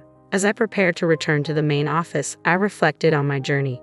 Successfully completing my assignment had been a significant achievement, leading to my promotion to department manager. It dawned on me that had I not taken on this assignment, I might still be stuck in a loveless marriage. Yet deep down, I knew that a man like him would have strayed sooner or later, and conflict with his parents would have been inevitable. Through this experience, I've come to understand that I'm better suited for the demands of work rather than the complexities of family life. Now, I find myself immensely fulfilled and content. Hey Judy, what's wrong? It was a cold day with Christmas carols echoing through the city. I paused to admire a tree ornament that had caught my eye. My husband, his breath visible in the chilly air, turned his head to look at me from a few steps ahead. He smiled softly, his ears flushed from the cold. I adored the way he looked at me. Nothing. Let's head home and have dinner. I've made a hot stew for this particularly cold day. Sounds great. Laughing, we held hands and strolled down the street. A familiar Christmas tune drifted into my ears. I'm Judy, I began, and what I'm about to tell you is a rather strange Christmas miracle I experienced a few years ago, and the story leading up to it. You're late. Before I could respond, I flinched at the sharp edge in my husband Dan's voice. Where have you been? I just went to the closest deli, I replied, trying to stay calm. It was mid-December, and it felt like snow was imminent. I'd been chased out of the cold without my coat a short time ago. Are you trying to fool me? I'm the breadwinner of this household. When I come home, I expect dinner to be ready and served. Can't you even manage that? He glared at me displeased as he looked at the dinner. No hot sauce. How can you eat chicken wings without it? Don't mess with me. His harsh scolding made me rush out of the apartment with just my wallet and return with the hot sauce. As I gasped for breath, he grew even more irritated. Delhi, are you crazy? Isn't it cheaper to buy at a supermarket? He pointed at the hot sauce, rolling his eyes. You have no sense of budgeting. I couldn't help but retort, of course, I buy groceries at the supermarket, but it's far away. I told you earlier, it slipped my mind today. Anyway, you get upset if the food gets cold. That's why I went to the closest shop. I did forget to add it to my shopping list, but I was sure the chicken wings would taste fine even without it. I didn't understand why he was so angry. His frustration seemed unrelenting. Where's your apology? I did apologize earlier, didn't I? What's with your attitude? My retort only fueled his anger further. He continued to yell for another hour. Who wants such stale food now? In the end, he flipped the plate of chicken wings and stormed out to get dinner elsewhere. A few days later, while cleaning my parents' house, which was up for sale, I visited an old lady in the neighborhood whom I called Grandma. Listen, Grandma, I said, your prediction was off this time. I didn't predict anything, Grandma, who had cared for me since I was a child, replied with a chuckle. You're going too far. No way, everything you predicted since I was a kid came true. If they weren't predictions, then they were prophecies, I said with a wry smile. Remember when you told me not to go to the mall? There was a lightning strike that nearly burned it down. Another time, when I planned to relax at home, you advised me to go out because it would be sunny. Reluctantly, I went out and found my house had been robbed. If I had stayed home, I would have had to confront the robber. I shivered at the memory. The robber was later caught with a knife, and the thought of what might have happened if I'd been home made me cringe. Despite her dismissive attitude, Grandma listened as I spoke with seriousness. I don't think I would have been prepared for my mom's illness if he hadn't told me, especially since she was my only family. My mom always said that you gave her peace of mind. You had told her that I would be blessed with something wonderful on a Christmas not far away. It brought her comfort to know that I would have a bright future before she left me. She shared this with me from her hospital bed. It was a ray of hope for her, and seeing her contented was a testament to her love for me. So when Dan proposed to me on Christmas Day, I thought it was just as you had predicted. I met him through a mutual friend. At first, he seemed like a humble and gentle guy. But once we got married, his true colors showed. He became an arrogant husband. Like the hot sauce incident, he got upset over trivial matters. He complained that the food was too cold and the salad was lukewarm, even though he had ignored the food for a long time, playing on his phone. It wasn't just about food. He criticized nearly everything I did. How I cleaned the apartment, washed the clothes. Nothing seemed to please him. It made me feel trapped and suffocated. I didn't want to go back home to him. I went to Grandma, feeling a sting in my nose as I spoke. Now, it's almost sunset. Don't you need to go back and cook dinner? Grandma said, urging me with a glance at the sky. Feeling softly rejected, I stood up slowly. "You're going to be okay as long as you stand your ground," she assured me. "Even though you'll face struggles, you will find happiness one day. You'll have a Christmas that will make you jump for joy. So just live honestly and stay true to yourself. God is watching." Her words softened my heavy heart. I turned around, contemplating her reassurance. "Is it a prophecy?" I asked. "Let's see. I'm just an old woman," she replied with another ambiguous smile, leaving me puzzled. Maybe if I put in more effort, it might change. I decided it might be too early to judge her original prediction. But as I went about preparing dinner, ironing my shirt, and dealing with Dan's hostility, things only worsened. It had been less than a year since we married, and already he took it for granted to order me around. He was constantly grumpy and overbearing, never offering a kind word. One night, he stormed in, his anger palpable. "Who do you think you are?" he snapped. "Why did you leave me waiting outside? I have to microwave my food now. God damn it, your laziness is infuriating." I sighed in frustration. "I had a co-op meeting tonight. I'd even left a note on the table for you." "Shut up. That's no excuse for lazy cooking," he yelled. "What do you mean you didn't cut corners?" I prepared the main course and sides as usual, but to him, if it wasn't freshly cooked, it was considered cutting corners. His logic was skewed and his demands were unreasonable. "You should always come before anyone and anything," he insisted. "I've been telling you, you're my wife and you must obey me." His incomprehensible demands left me stunned. He stood on his dignity, proclaiming, "You have no family or relatives and can't live on your own. A scum like you should just shut up and worship me. If you can't, I'll divorce you."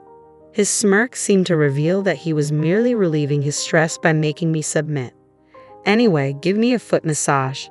I tried my best to restrain myself from snapping back. I knew that would only make him angrier. Besides, I had nowhere to go in the midst of the sleet at night. So reluctantly, I sat on the floor and began the massage. My life continued in this oppressive pattern until one day, while grocery shopping, I suddenly fainted from excruciating pain and had to be rushed to the hospital by ambulance. As the doctor explained my condition, I felt my mind go blank. "This virus is transmitted through sexual intercourse," he said. "I had your husband tested as well. Both of you are infected. You didn't realize it because there were no symptoms." He continued, "Unfortunately, you'll need surgery, and I'm very sorry to say this, but the chance of conceiving in the future seems extremely unlikely." Dan quickly followed the doctor, and I was left grappling with the devastating news. I couldn't have a baby. As I repeated the doctor's words to myself, my mind was slowly overtaken by darkness.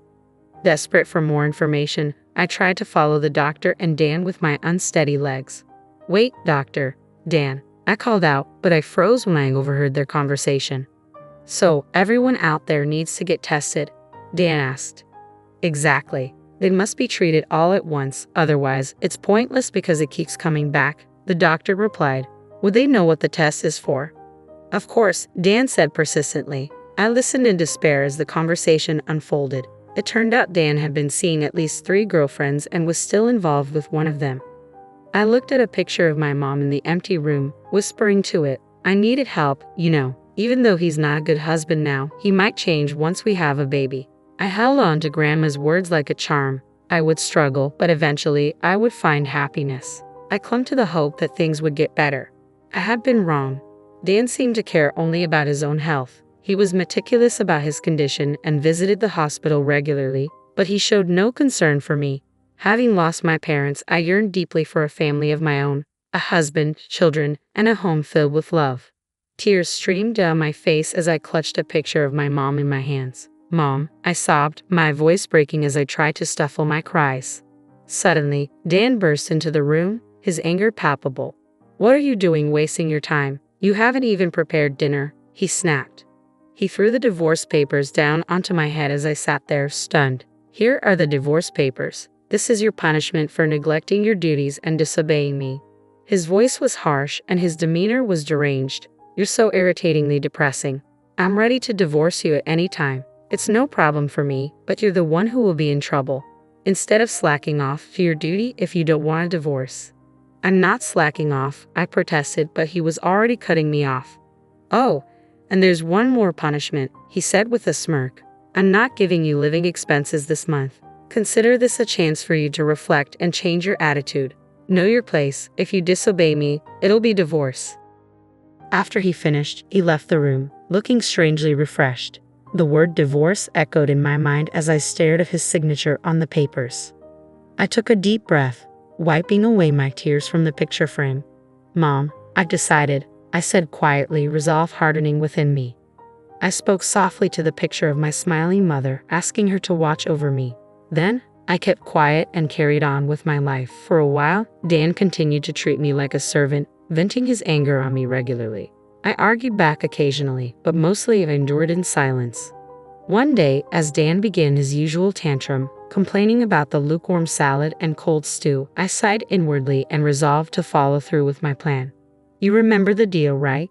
If I don't obey, it's divorce," I said. "Right, you remember that at least," he sneered. "If you don't want me to leave, reflect on your stupidity." He leaned back in his chair, smirking. "You're a bit weak upstairs, aren't you?" "What?" I replied, astonished. "Did you just say that?" He blinked in surprise at my response. "What did you just say?" Repeatedly saying divorce doesn't mean you're making a valid point, I said, unimpressed. "Your lack of vocabulary is quite sad." "What the heck? Let's just get a divorce," I said calmly. "I'm perfectly fine with it. I'll be a stranger to you, just as you wish." "Are you serious?" he stammered, his mouth agape. I smiled and delivered my farewell, watching as his anger faded into confusion. I had already moved all my belongings out. "If there's anything you don't need, just throw it away. Goodbye." I removed the apron I had bought when we got married, folding it neatly and placing it on the counter with the house keys on top. I gave him one last look and walked out of the house with my suitcase. "What the heck is going on?" His voice trailed after me, snapping him out of his daze. I ignored him, a sense of freedom washing over me. Yay, I'm free, I thought, heading towards my parents' house where I planned to live again. A year had passed since the divorce was finalized, yet Dan continued to contact me. His messages were relentless, pleading for apologies and offering to take me back. I had turned off notifications and ignored his nonstop texts, which were a new experience for me, given how little communication I had during our marriage. I decided to have one last face-to-face meeting with Dan at his parents' house. "Why have you been ignoring me?" Dan asked, trying to maintain a calm demeanor in front of his parents. "I've been texting you, but you never replied." "Oh, I turned off notifications from you," I said coolly. "Why? Was it really that annoying?" "Yes, it was." Dan's face flushed with anger. "So, what do you want to talk about?" I responded with deliberate annoyance, watching as his frustration grew. "What's with the attitude in front of my parents? What are you trying to prove?" Dan's voice rose, but he quickly reined it in, glancing nervously at his parents. "I'm sorry," he muttered, a rarity for him, especially during our marriage. I stifled a smile, surprised he knew how to apologize. I kept my tone steady and moved the conversation along. "What exactly do you want to discuss with your ex-wife? You divorced me, remember?" Dan looked puzzled, his anger momentarily replaced by confusion. "Hold on, why are you acting so calm? Aren't you struggling after the divorce? How are you managing?" He spoke as if he genuinely cared, yet he had never bothered to check on me, even though he knew where I was. "If you want to get back together, I'm open to it," he said, his voice carrying a hint of hope. "Doesn't that make you happy?" "Not at all," I replied, barely containing a laugh at his misplaced confidence. "It doesn't make me happy, nor does it help me in any way. I'm doing well on my own. Your contribution of $500 a month wasn't enough to cover our needs. You're the one struggling without me. The expenses I used to cover are gone, and I'm much more comfortable being alone now." I shook my head, dismissing the idea. I don't see the point in getting back together after enjoying my newfound freedom. I feigned confusion as Dan's frustration became evident. "What are you talking about? I was supposed to be a housewife, right? But why are we discussing finances?" Dan shifted uncomfortably, clearly unsettled by the presence of his parents. "Listen, Dan, stop acting like a child caught in the act. There's no need to put on a show for them. They know all about your secrets." "Secrets? What are you talking about?" Dan asked, his curiosity piqued.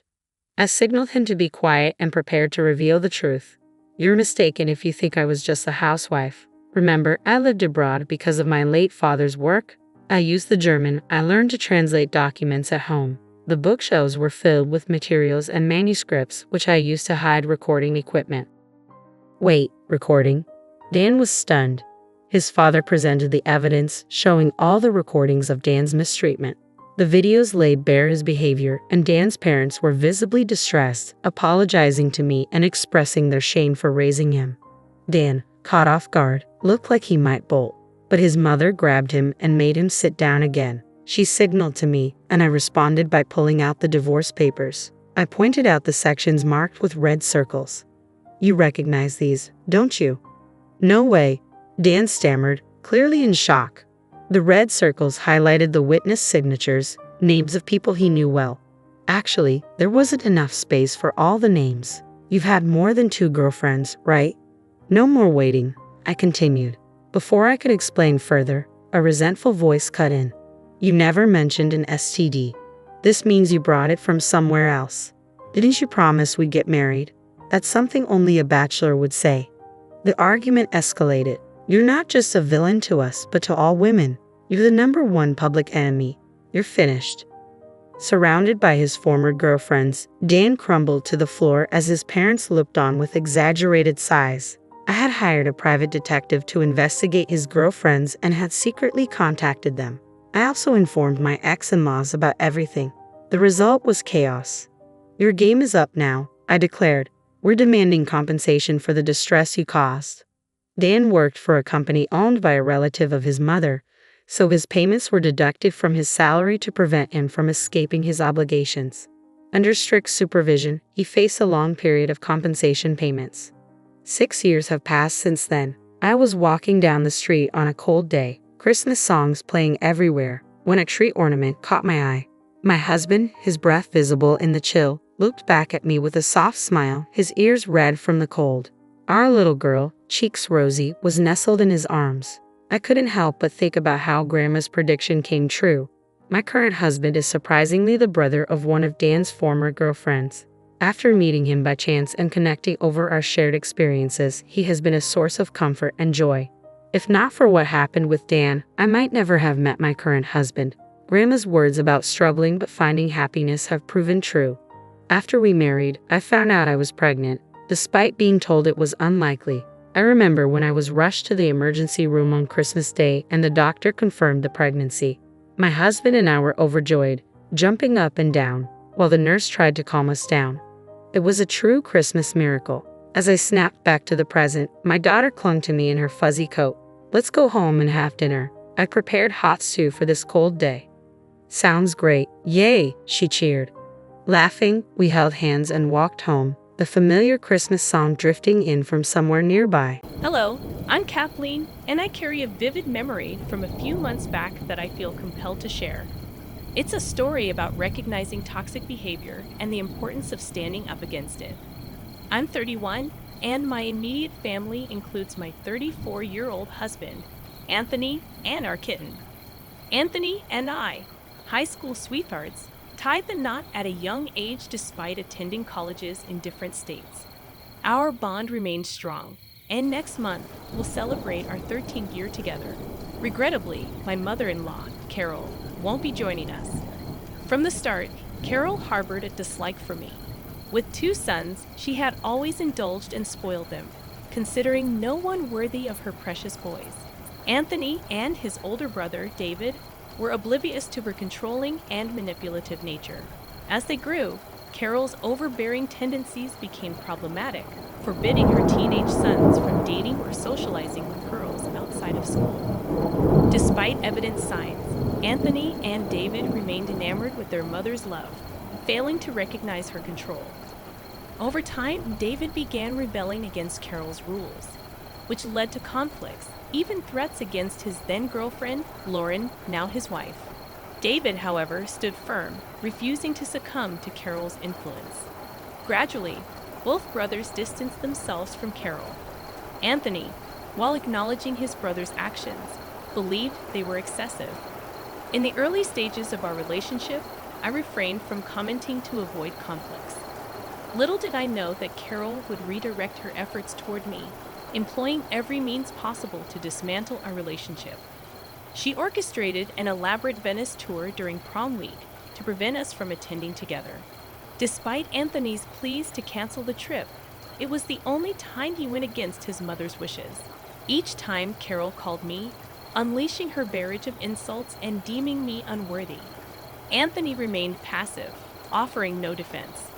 Carol even went so far as to predict that I would be unfaithful when I headed off to college.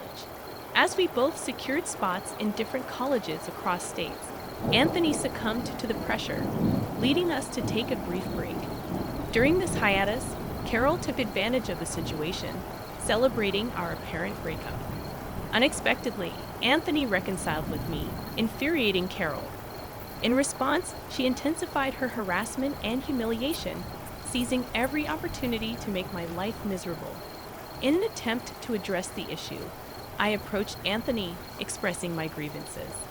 "Anthony, your mother is consistently disrespectful towards me. Despite my efforts to be friendly and welcoming, she berates me and hurls insults. I'm growing weary of her behavior, and you need to address it." Anthony responded dismissively, defending his mother. "Kathleen, you know my mother is a bit sensitive after what happened with David. She fears losing me as well and genuinely believes she's looking out for my future. Don't take her words to heart." Infuriated, I pressed further. "So you're okay with how Carol treats me? Remember, she tried to break us up." Anthony justified Carol's actions, claiming she was trying to prevent potential heartbreak, leaving me frustrated. I confronted him about it. "She played on your insecurities to end our relationship. How can you justify that despite my efforts to make him see my perspective?" Anthony remained unconvinced. He insisted that Carol could do no wrong and accused me of falsely accusing her. Even David, attempting to reason with Anthony, faced resistance. Anthony accused David of betraying their mother, creating an awkward and strained dynamic between the two brothers. David ultimately married Amy, his high school sweetheart, the same person Carol had tried to scare off. Although David invited me to the wedding, he deliberately omitted to inform Carol, leading to her emotional distress. Carol desperately attempted to persuade Anthony to intervene and secure an invitation for her. Anthony, known for being a mama's boy, engaged in a heated argument with David about Carol. Initially reluctant to attend the wedding to support Carol, Anthony faced my challenge, questioning whether boycotting the event was justified given Carol's history with David and Amy. I pointed out Carol's persistent complaints about Amy supposedly taking David away from her during high school, attempting to defuse the situation. I asserted that it was a misunderstanding, acknowledging that mothers can sometimes become overly involved. I emphasized the importance of family, urging everyone to mend bridges and refrain from holding grudges. I reminded Anthony that the decision of whom to invite to the wedding rested with David and Amy. I emphasized the need to respect their autonomy, discouraging any requests. Despite my inability to attend the wedding, I expressed my concern that they might be making a mistake. Planning to RSVP the following day in the hope of influencing their decision, highlighting the potential consequences. I warned Anthony that not attending the wedding might result in being cut off by David and Amy, just as they had done with Carol. After much deliberation, Anthony eventually agreed to attend the wedding. I felt optimistic that this decision might bring positive change, allowing David and Amy to enjoy their happiness without interference from Carol. They chose to organize the wedding far away to prevent Carol from showing up. However, Carol's reaction was intense when Anthony showed her pictures from the wedding. She cried on his shoulders and insisted on his company for a month. Anthony even canceled our planned Colorado trip to make amends with her. Witnessing how he handled the situation left me feeling pretty heartbroken. Despite the certainty that our love ran deep, breaking up was no longer an option. My only hope was that Anthony would come to his senses regarding Carol's troubling behavior. Fast forward 3 years, and Anthony finally proposed to me. Carol, displeased, put on a facade of happiness for him. Yet, I later discovered she had refused to give him her engagement ring, convinced that I was a gold digger and our marriage wouldn't last. I loved the ring Anthony chose for me, a testament to our financial independence as engineers. Carol's jewelry was the last thing I desired. Wedding planning became a nightmare as Carol inserted herself into every aspect, from cake tasting to venue selection. Disapproving of my vintage theme, she deemed it boring and tacky. Despite my indifference, Anthony and I carefully considered every decision. Frustrated, I confronted him, insisting that his mom needed to give us space. This is getting ridiculous. We're the ones getting married, and your mom needs to let us decide on our own. I don't need her input on everything. She hates every decision I make. You need to tell her to back off. Anthony defended his mother, claiming she wanted the best for us, tired of this excuse. I argued that she deserved to be uninvited from David's wedding due to her interference. Though we welcomed her presence, her negative remarks about my choices were unacceptable. This was our wedding, and she already had hers. After much coaxing, Anthony finally asked Carol to back off. Though she threw a fit, she toned it down. Unfortunately, Anthony prioritized her choices and made several changes. Initially sad, I recognized it was also his day and chose to go along in some places to avoid further trouble. I had not yet found the courage to stand up for myself, and Anthony seemed lost in a fog, unable to think clearly. The wedding turned into another disaster when Carol showed up in a white dress so sparkly and lacy that it resembled a bridal gown. Fortunately, Anthony recognized the issue and insisted she changed before the ceremony. Feigning ignorance, Carol claimed she didn't have another dress. However, my maid of honor and best friend came to the rescue, producing a pale blue gown that fit Carol perfectly. Anticipating her intention to wear white, I had purchased a decent dress for her on my dime. With no excuses left, Carol had to wear the provided dress. During the reception, she delivered tearful speeches about losing her children to awful women, targeting both me and Lauren, who were avoiding her. Carol also disparaged our relationship, portraying herself as the victimized mother-in-law. The wedding attendees looked uncomfortable, and even her own family was mortified. My maid of honor swiftly took the microphone, redirecting the atmosphere. On our honeymoon, Carol incessantly called us, reaching out to Anthony and crying about feeling lonely. She bombarded us with 5 calls a day, and when unable to reach Anthony, she called me, accusing me of taking her son away. Just a month after the wedding, she insisted that no matter what I did, he would always choose her over me, asserting that he would never love me more than his mom. Attempting to reason with her, I explained that we were on our honeymoon and she needed to stop calling us so frequently. When Anthony's phone died, he went back to our room to charge it, emphasizing that there was no intention of keeping him away from her. Kathleen, it's clear to me how driven you are by greed. Your sole focus is on extracting money from him, ignoring the fact that he supports me financially and genuinely cares for me, something he's been doing since his father passed away a decade ago. Carol, you may be his mother, and it's natural for him to support you. But I am financially stable on my own and have no interest in his money. Stop falsely accusing me of trying to exploit him. Enough with your baseless accusations. You might deceive him, but I see through your intentions. Hand over the phone to my husband. I need to speak with him urgently. During our honeymoon, I endured numerous conversations like this with Kathleen. When we returned home, dealing with her incessant crying became a daily struggle, all because we didn't take her along. Even now, she scolded my husband for going without her. Anthony, as always, did his best to console his mother, overlooking my concerns. I was gradually finding my voice to stand up for myself. Things were relatively stable until a few months ago when I discovered I was pregnant with our first child.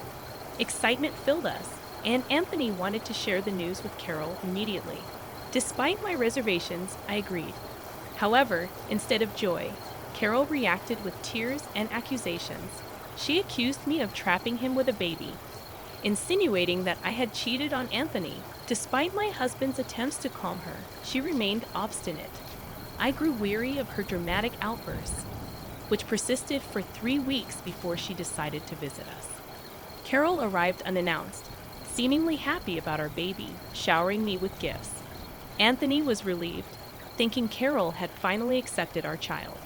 The truth, however, was far from that. I felt a sense of unease about Carol's newfound happiness and decided to approach the situation cautiously. In the evening, she offered to make us tea, claiming it would help warm me up as the weather was getting chilly.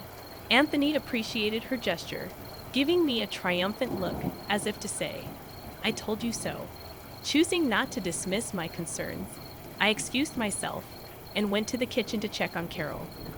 I'd observed her preparing tea and adding something from a carton. Both my husband and I are lactose intolerant, using a specific brand of oat milk for our tea.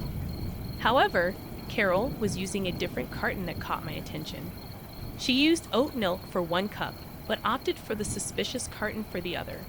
Initially, I assumed she was merely using a different type of vegan milk for variety. Despite this, my unease persisted when she handed me the suspicious mug. Feeling a sudden panic, I impulsively switched my husband's cup with mine when they weren't looking. We drank tea, and throughout the evening, Carol seemed to smirk at me from across the couch. Fortunately, nothing untoward happened for the remainder of the night. However, in the early hours of dawn, I heard my husband vomiting in the bathroom. He made several trips, and the noise woke me up. After a while, I saw him lying on the living room couch in pain. Concerned, I approached him and inquired about his condition. Carol, emerging from her room, looked worried at the sight of Anthony's distress, breaking into an ugly cry. It suddenly dawned on me. This woman had used cow milk in our tea. I was prepared to confront her, but before doing so, I had to rush Anthony to the hospital. I urgently dialed 911, requesting an ambulance for Anthony, who was experiencing severe stomach pain and was on the brink of passing out. At the hospital, we waited for the medication to take effect. When the doctor arrived for a consultation with Anthony, I brought Carol along. In the presence of both Anthony and the doctor, I coerced Carol into confessing to everything. She was concerned about her son, so getting her to confess wasn't a challenge. The doctor expressed disappointment and informed us that Anthony needed to be hospitalized for a day. After the doctors left, Anthony seemed troubled. The fog in his mind began to clear, and he questioned Carol about why she used milk in his tea, knowing about his allergy. He pointed out that their household didn't even have cow milk, and I didn't consume it either. Carol insisted that she didn't intend to harm Anthony, claiming she was aware of his milk allergy. Anthony was perplexed and demanded an explanation. Carol continued sobbing in a corner, prompting me to reveal the truth. I explained that Carol brought cow milk into their home, not for Anthony, but for me. It was not meant for him to consume, and I had switched their cups when Carol wasn't looking, prioritizing the health of our child. It turned out to be the right decision. Anthony, shocked and disbelieving, accused me of lying. He couldn't fathom why Carol would want to hurt him and our child. I urged him to ask Carol for an explanation, emphasizing that I had taken precautions to safeguard our child's health. Carol erupted into a cacophony of wails and screams, reaching such a fever pitch that a nurse had to usher her out, a move no one objected to at that point. Anthony, visibly shaken and traumatized by Carol's actions, apologized profusely and pledged to keep her out of our lives. Witnessing Anthony's pain, I offered comfort as best I could and took him home the following day. During his hospital stay, I seized the opportunity to change the locks on our house. Anthony called Carol, firmly informing her that we were cutting all contact with her for good. This decision triggered more cries and pleas from her. Insisting that as his mother, he couldn't sever ties, Anthony resolutely rejected her pleas, highlighting how her actions had harmed our family. He emphasized that he wouldn't tolerate it any longer. Acknowledging that he had been blind to her detrimental influence, Carol confessed her motivations, admitting that she sought to hurt me and make me suffer because she felt neglected. Anthony, unyielding, deemed her actions unforgivable, especially considering the potential harm if I had consumed the tea she prepared. Expressing his disgust, Anthony firmly rejected her presence and cut off all communication. We changed the locks to prevent her from entering our home. and when she attempted to force her way in, we called the authorities, locking her on phones and social media. We informed our extended family about the situation, and their unanimous disapproval further isolated Carol. After discussing her actions and reviewing evidence from security cameras and her confession to the doctor, we successfully obtained a restraining order against her. Though she tried to gather information from our extended family, none entertained her demands. We withdrew financial support, prompting her to secure a job at Walmart to support herself. Gradually rebuilding our relationship with David, and Lauren, Anthony, and David resolved their issues through a heart-to-heart conversation. Lauren and I, already good friends, strengthened our bond further. My husband, having come to his senses, shielded me from Carol's influence, and we eagerly anticipated the arrival of our child, with an agreement not to allow Carol any relationship with our future family. Enjoying the newfound peace in our household after Carol's departure, we considered moving to David City after our child's birth. Uncertain about the future, we remained positive that we would overcome any challenges together. Let me introduce her. This is my girlfriend, Emily, Tom said with a smile. The woman beside him greeted everyone. Nice to meet you all. Your girlfriend? I was in shock. Tom casually responded. Oh right, I haven't told you. I'm going to marry Emily, so I want a divorce. What? I was too stunned to speak. Tom continued. I realized my parents were right. Being with an older woman like you is getting tough. Emily's young, she's 23. New houses and women are always better, right? Emily nodded in agreement. And about the accident you mentioned, it's no big deal, right? You broke a bone and now you're slacking off at home.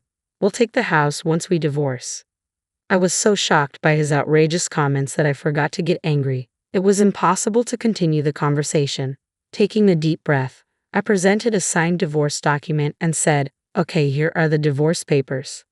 Oh, you're well prepared, Tom said, jubilant. Leaving the couple behind, I began preparing to leave the house immediately. As I was packing, Tom spoke up. You have nowhere to go, right? There's an apartment near the station within the range of $100. It's old and has cracks in the walls, though. Tom, that's so mean, Emily chimed in. The two of them laughed ignorantly. I didn't respond and slammed the front door. Let them laugh. I have places to go, places they could never imagine. My name is Catherine White. I'm turning 40 this year. I married Tom when I was 35, 3 years ago. We don't have kids and live together in the house I bought when I was single. It's secondhand but refurbished and quite clean. Why did I buy a house before getting married? It goes back to my childhood. We were poor because my father was gone. To be precise, he disappeared before I could remember him. I lived with my mother, who loved me deeply, but life was tough with just the two of us. Still, having my mother was enough.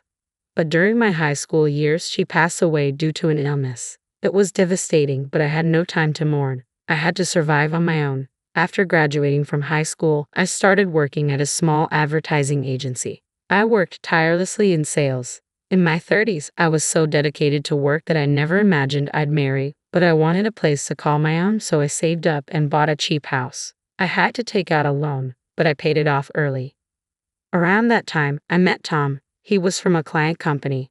Tom seemed unreliable to me since he was 5 years younger, but he admired my work ethic. We started seeing each other. It was surprising but also delightful. I had never had anyone openly express their feelings for me before.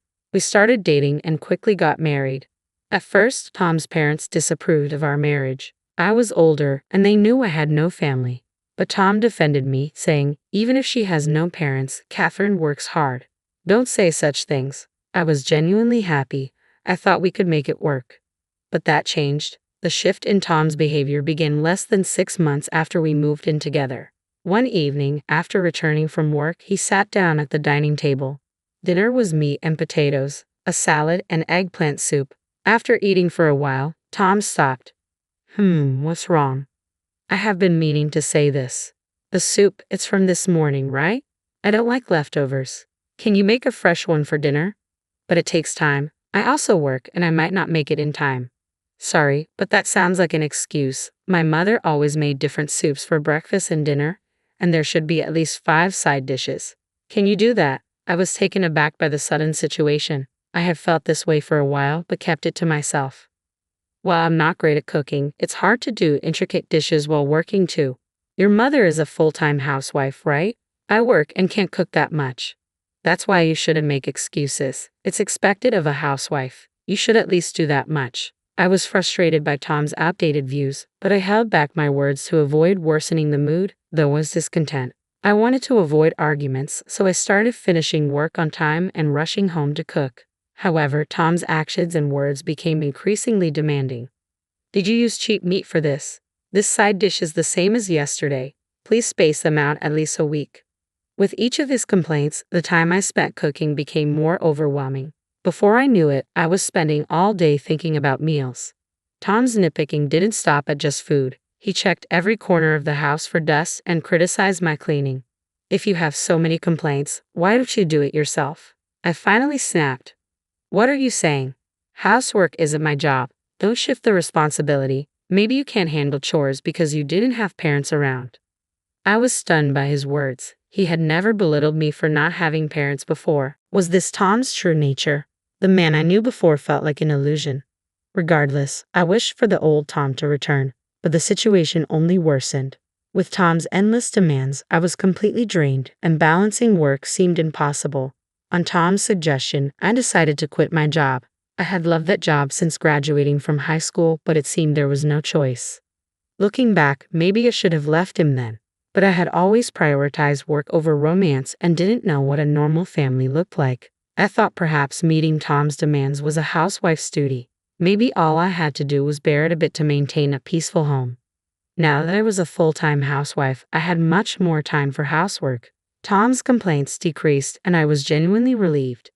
I thought the problem was solved, but my friends knew Haas. It's so spacious and beautiful. The furniture was designed by famous designers, and the appliances are all luxury items, they said.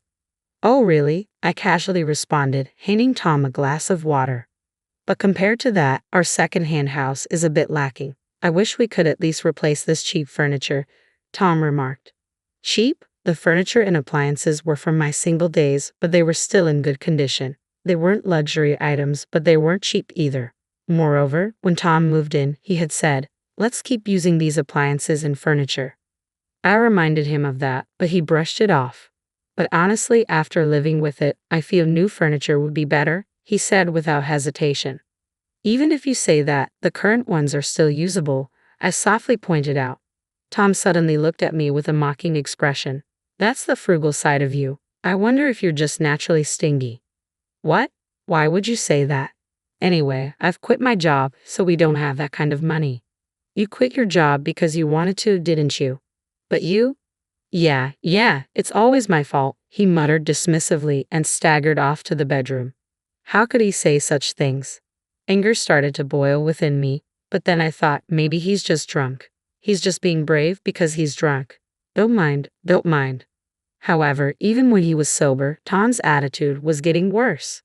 Our conversations became more hostile, and every time he spoke, it was to complain about me. What on earth happened to him? Then, without telling me, Tom went ahead and bought new furniture. On top of that, it seems he also got new golf equipment. He looked at the golf clubs with satisfaction, clearly pleased with himself. Tom has a regular job, but he doesn't earn much. He probably took out a loan now that I can't work. I was worried about repaying the loan. Anxiety grew in my heart. Then an unexpected event occurred. As usual, I was on my way to the supermarket to buy ingredients for dinner. While walking on the road, a loud horn blared from behind. Immediately after, I felt a huge impact, and then darkness consumed my consciousness. When I came to, I was staring at an unfamiliar ceiling. It seemed I was lying down. I felt pain everywhere and couldn't move. What happened to me? I wondered aloud.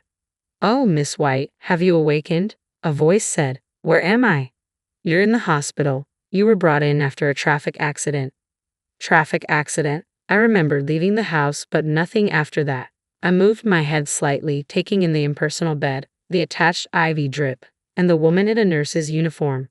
Was this really a hospital? Looking outside, it was already dark. I had left the house around 2 p.m., so a lot of time had passed. Later, a doctor came and briefly explained the situation. It seemed I was hit by a car whose driver was not paying attention while I was on my way to the supermarket. I didn't have life-threatening injuries, but I had several fractures and needed to be hospitalized for a while. I never imagined being in a traffic accident. After receiving an explanation about the hospitalization, the nurse spoke up. "We've contacted your husband." From her hesitant expression, I had a bad premonition. I immediately called Tom. "Hello, Tom." "Yeah, Catherine. I got a call from the hospital. You had an accident. You're so clumsy. Come home quickly and make dinner." "What?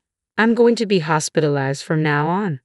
I couldn't understand what he was saying, and when I retorted, Tom shouted back, "Then what about the housework?"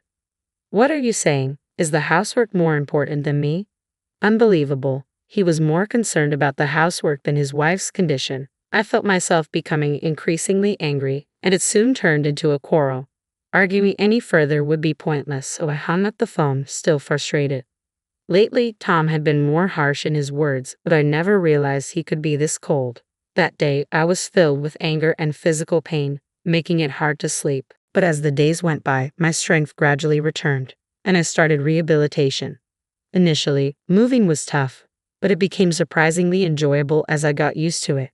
Lying in bed, I often found myself lost in thought, so rehab was a welcome distraction. However, since that incident, I hadn't heard from Tom. I thought talking to him would just anger me, so I ignored him.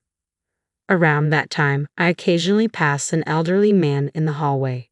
He was well dressed, so he wasn't a patient. I assumed he was visiting someone and didn't give it much thought, but he seemed to be looking my way. "Are you Catherine White?" "Yes, I am. What can I do for you?"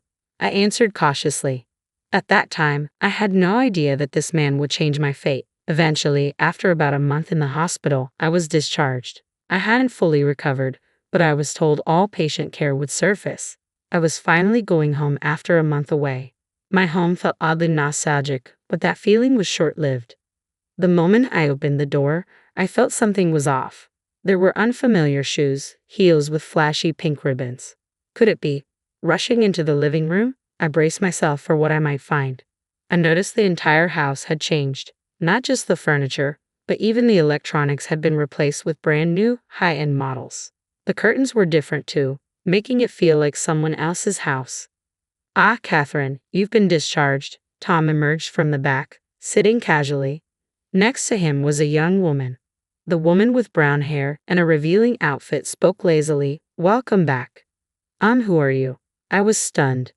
Tom smiled. "Oh, let me introduce you. This is my girlfriend, Emily." "Nice to meet you," she added. "Your girlfriend?" "Yeah, I guess I never mentioned it. I am planning to marry Emily, so I want a divorce." "What?" I was at a loss for words. I've come to realize that what my parents said was right. Without proper parents, you can't manage household chores or finances properly. I thought you being older would be reliable, but living with an aunt has become tough. Emily's young, just 23. New homes and women are always better, right? Right. Emily tilted her head in agreement. "And that accident of yours wasn't a big deal, right? Breaking a bone and then slacking on housework deserves a divorce. We'll be taking the house, by the way." Such outrageous statements left me too stunned to even get angry.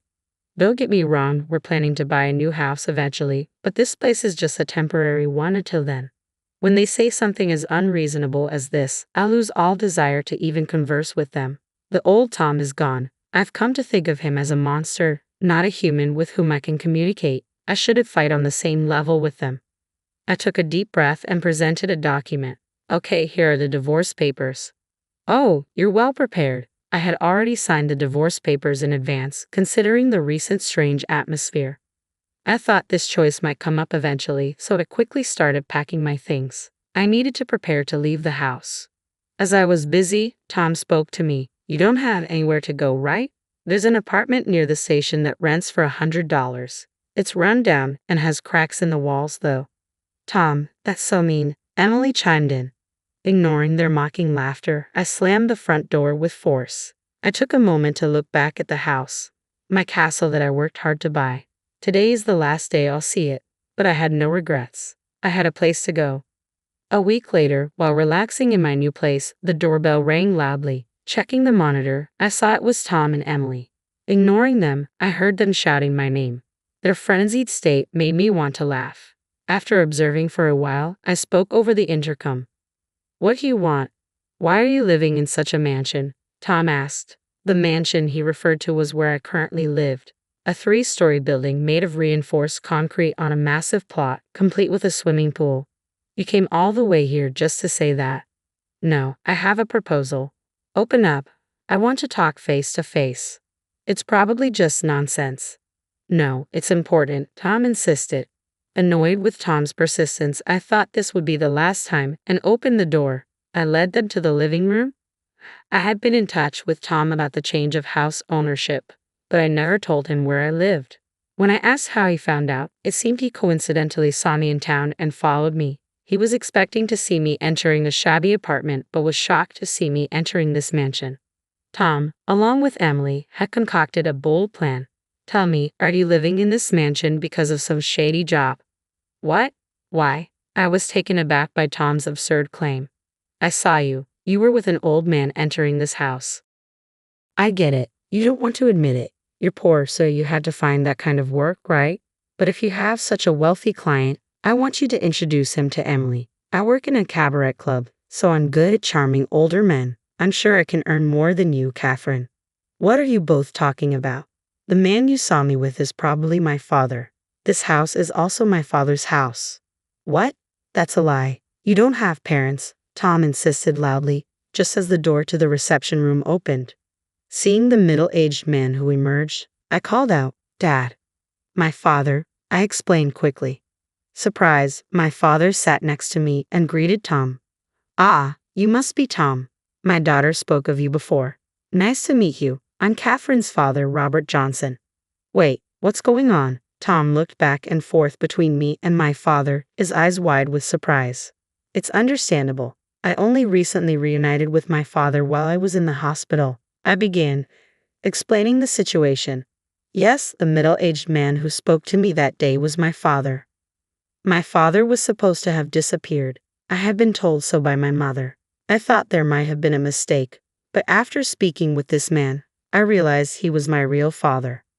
To start a business, my father went to America.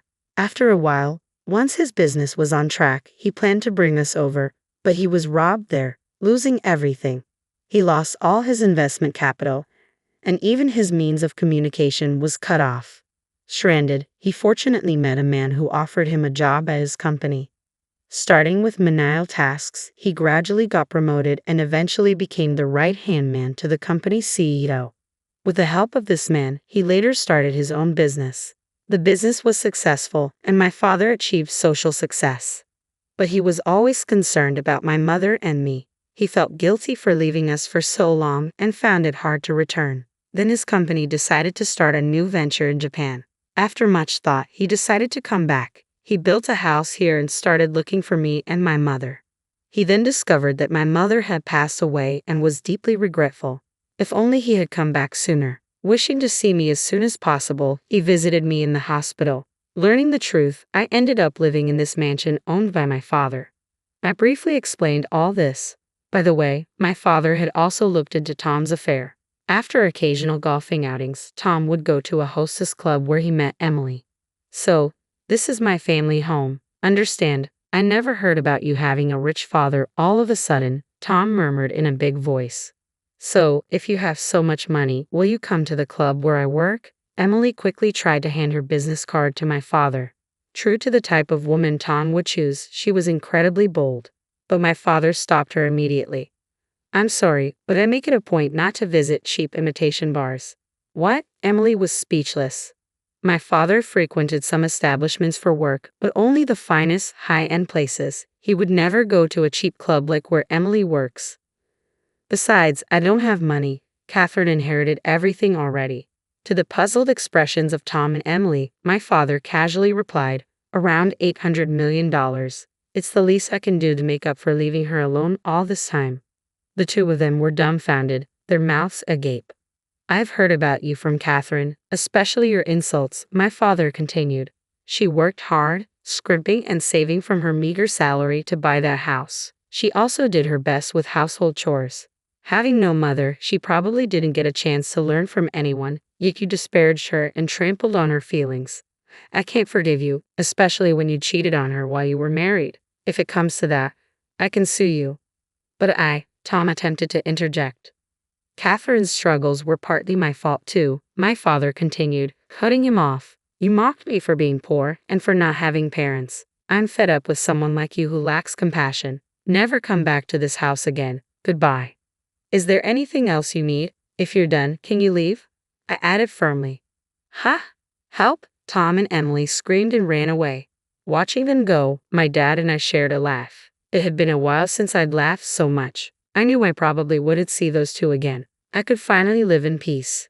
Later, I found out about their subsequent misfortune. A typhoon hit the region where Tom and Emily lived, bringing heavy rain that flooded houses near overflowing rivers. Fortunately, my area wasn't affected, but their house suffered severe damage.